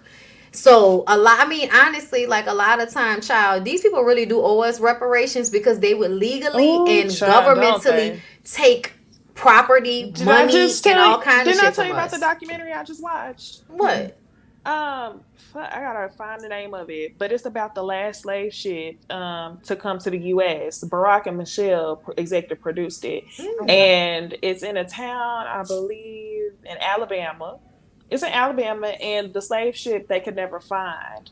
But basically, everybody in the town is descendants from the slaves of the last slave ship. The white people are descendants of the white slave person, and they end up finding the ship. And they end up building a big chemical plant in the city where the black people live, and many people there have had cancer. So they try to sue and get reparations because all of the wealth that the white people have are tied to this last slave ship that illegally came to the U.S. and they end up finding parts of it. But yeah, they owe us reparations. I agree 1,000%. What's the name of the doc? Yeah, I'm gonna look it up. Let me look it up real quick. Last slave ship documentary. Put it in the comments so people can go and look for it. Girl, the Duggars was the last documentary I watched, and that shit was a mess. But that also reminds me how deeply rooted that puritanical Christian mindset is implemented into our society. It's called Descendant. And the actual slave ship, if you want to look up the history, is called the Clotilda. Clotilda. The Clotilda. And he came after slave was... Tilda. Yeah, Clotilda. So, this last slave and that's on Netflix, huh? It's on Netflix, yeah. Yeah, okay, got it. All right, yeah, I'm going to have to catch that one because that's interesting. Okay, so we're going to go ahead and move on to our last topic because I did not expect us to be here this long, but here we are, just talking away. The last topic is DC Young Fly. And, okay. So I know that, a lot of people, because I was watching Yanni's video, people wanted to be respectful of this situation. But I kind of felt like from the beginning we should be having these conversations about what caused Jackie O's death. And I feel like what really caused her death was this unrealistic expectation of women to snap back and to have perfect bodies in certain spaces. And it's unrealistic. And I think that a lot of the jokes that are told about Black women's bodies and about their bodies after pregnancy, I think that even though DC Young Fly and the people on Wildin' Out and all, they're not saying jokes purposefully or specifically at Jackie. But as a woman, if you hear people always talking bad about women's bodies and how they look, you may feel pressured to make yourself not look like that so those men won't talk bad about you. And I personally feel like DC Young Fly is one of those Black men that, you luckily got with a preference because you got on, and that if you didn't have the money you have, if you didn't have the celebrity you have, you may not have been able to get with this woman. So throughout y'all's relationship, you constantly exercise your power over her so that you can feel better about being with someone who you low-key resent because they wouldn't have been with you if you didn't have money. And I think a lot of men resent women for being with them because of money or celebrity, even though they use those things to get those women. So people were posting videos and lives and different things of the way he would talk about her body and, that whole podcast they did where they was high and talking about women's stomachs after they've had babies and the BBLs they get. And they were just laughing and making fun of the way women's bodies look after babies. And to be honest, I think in our culture, y'all let a lot of shit slide. But I personally feel like if you're a man that has impregnated the same woman 3 times and you praise her for being a good mother, in no setting should you feel it's okay to talk about or judge women for their bodies after having children. As a father, as a man, I feel like you should have grown to a point to have respect for the fact that the woman that you're supposed to love almost died in childbirth. So I'm not going to get online and make fun of her body when she could have died giving me these beautiful children that I'm using to prove that my dick works. So, his funeral speech. Did y'all listen to the funeral speech before I pull it up? I did not listen to the full speech. I only heard the clip that people were circulating. Yeah. Okay. So I didn't save it because in all honesty, I didn't want to judge him based off of that.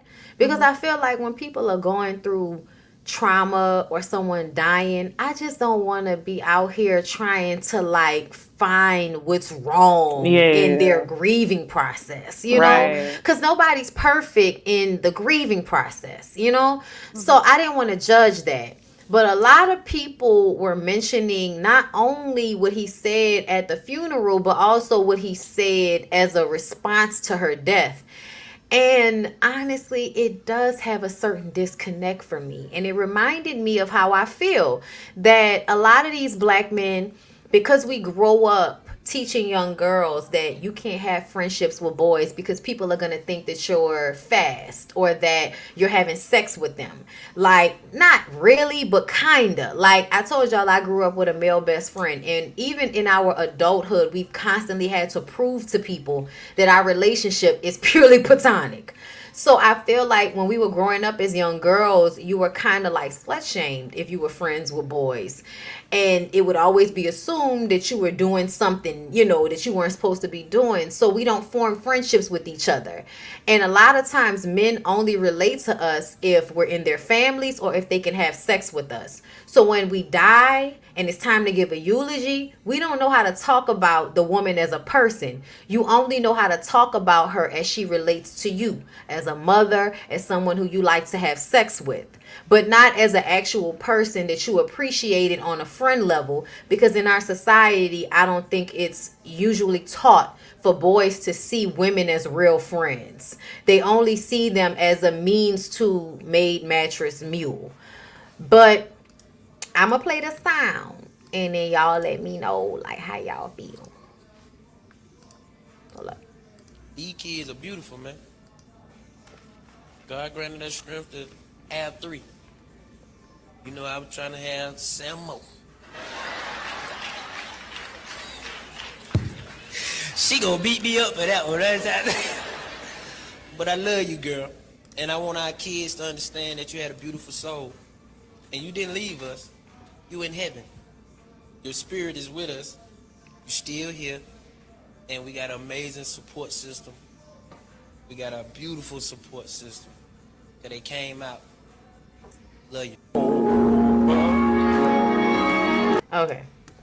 That was part of the speech. I was trying to see if I could find the whole thing, but I'm not about to put that whole thing up because it's just unnecessary. And I also feel like I don't know why people are getting into the habit of filming funerals. Oh my gosh. I just kind of felt like that's something that should be personal. But yeah, he mentioned having sex with her, and then I'm not gonna play her daddy, but her daddy also gave a problematic speech about how Adam and Eve were black and white, and that's why we have black and white people. It basically was a speech that sounded like he was trying to promote his idea of a black man with a white woman through his eulogy about his daughter. And to me, if this is your father, that as a woman, you've probably never learned to receive love from a selfless place, because even your father speaking about you at your funeral is about his like for white women and not about you as his daughter. So yeah, it feels like Jackie probably didn't have good taste in men. And that's okay. I'm not saying I don't think that I think DC loved her on some level, but I also feel like a lot of men, y'all don't know how to really like women if they not, you know, giving you what you want. What y'all think? You know, I don't know what to make of it at all. I think that because DC is the comedian, I'm taking it with a grain of salt. I feel like his speech at the funeral. Um, I think about comedians and how comedians be having like the deepest, darkest levels of pain that people really don't get to see. Yes. And they put up comedy as a defense mechanism, and they do what they do best. So I really can't tell what he going through in this moment. I think a lot of what you said could absolutely be true. Like some of the comments that her daddy made at the funeral was weird. Promoting the, white woman, black man was weird. But I really can't tell very much about their relationship based on, I mean, I didn't watch them. I didn't know who Jackie O was until this happened. So I really can't say much about it. Yeah, I agree with you. Like the dad's speech was a bit awkward how he started off, but I didn't listen to the whole thing. My thing was I felt like he was kind of like giving a speech as though he was responding to somebody or to some people that may have been questioning her blackness or something. I don't know. It was definitely awkward for me. Didn't really listen to it. Wasn't gonna go back and watch the funeral or anything. Only saw the clip of what DC had to say. And I agree. I'm not going to judge this man on how he grieved because he's not saying the things that I want him to say, or he's not moving how I want him to move or grieve harder over a situation. Like, I don't know what I would do if I was in a situation like that where you're used to being on the road, handling your business. This woman's home, taking care of your 3 kids, and now you ain't even got that. Like, his life has definitely changed, and he's trying to manage. And if that's what he do, that's what he do. I definitely agree with Necey about a lot of comedians have dark pasts. And they get through by cracking jokes even when they're at their lowest moments. And I feel like he was really putting up a front for the people because he didn't want us to see him low. I feel like whatever he said came from the top of his head. I don't think he wrote a speech out or nothing. He just freely spoke. As far as whether he made her feel bad about her body, I don't know, because the same time we were seeing videos, well, I really didn't see the videos, I heard about them, the ones where they said he was joking on like no, I did see something where he was like joking on nipples or something. I also saw a video where she asked him, babe, how do you feel about me getting my breasts done? And this was like well before they were like financially 5 years ago, successful, right? I'm not sure how long ago, but you could tell they weren't where they are now. Yeah. And he said, I don't care, like that's your body, like it's up to you. I can't tell you what to do with your body. If that's something you want to do, they're your titties. He said it just like that, like that's what you do. So I don't know if he bullied her or made her feel away about and forcing her to get her body done, but I do believe that society definitely had an impact on that, so I'm not going to put all that on him. And in addition to that, when it comes to the relationship and him getting with a woman that he technically wouldn't be able to get with any other time, I don't know, because she also told the story of how they met and he wasn't even into her, she was into him. So a man like him, like he can pull the preferences though, because a lot they're of funny. That and well, when she met him, he was always chilling. a preference, even for white women. Yeah, she said when she first met him, he was chilling. She kind of thought that he was like a little mean at first because I guess he wasn't giving her the play that she wanted. Like when he was sitting with Emmanuel Hudson and her friend knew Emmanuel, so she walked over there to talk to him. She didn't know who he was. She thought he was Emmanuel's brother. So he didn't really like look up or do nothing. He was just in his phone minding his business, like that ain't got nothing to do with me.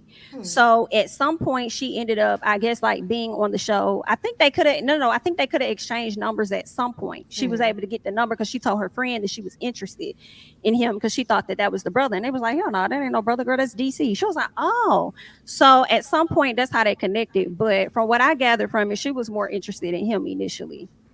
I don't believe that, but okay. Yeah, I believe it. I mean, and that's another reason why I think he pretended, but I don't believe that. I'm sorry. Like, we've seen that girl and we've seen DC, and I think if you were pretending that you weren't interested in her, like she probably think that I'm gonna be all into her, but I ain't gonna show her all that attention because I don't want her to feel like she all that. But that I really could be do want that her. Could be it. But I'm just speaking on the initial meeting. I don't know. I've heard that after the fact. Yeah, I'm just saying I just don't, like if we were talking as friends and a nigga said, I'm like, that nigga lying. He knew he wanted that girl. Like, stop playing with me. Like, like that's just what I'm saying. But I agree with you. I don't want to judge like the jokes and all of that. Because in all honesty, I feel like we make jokes at funerals. You laugh to keep from crying type of situation. So I don't want to judge that at all. Hell yeah. So yeah, I'm not judging him from that at all. But I do feel like the energy behind surgery culture, you know, the energy behind us always feeling the need to change our bodies and look a certain way. Yeah, it may not have been intentionally towards her,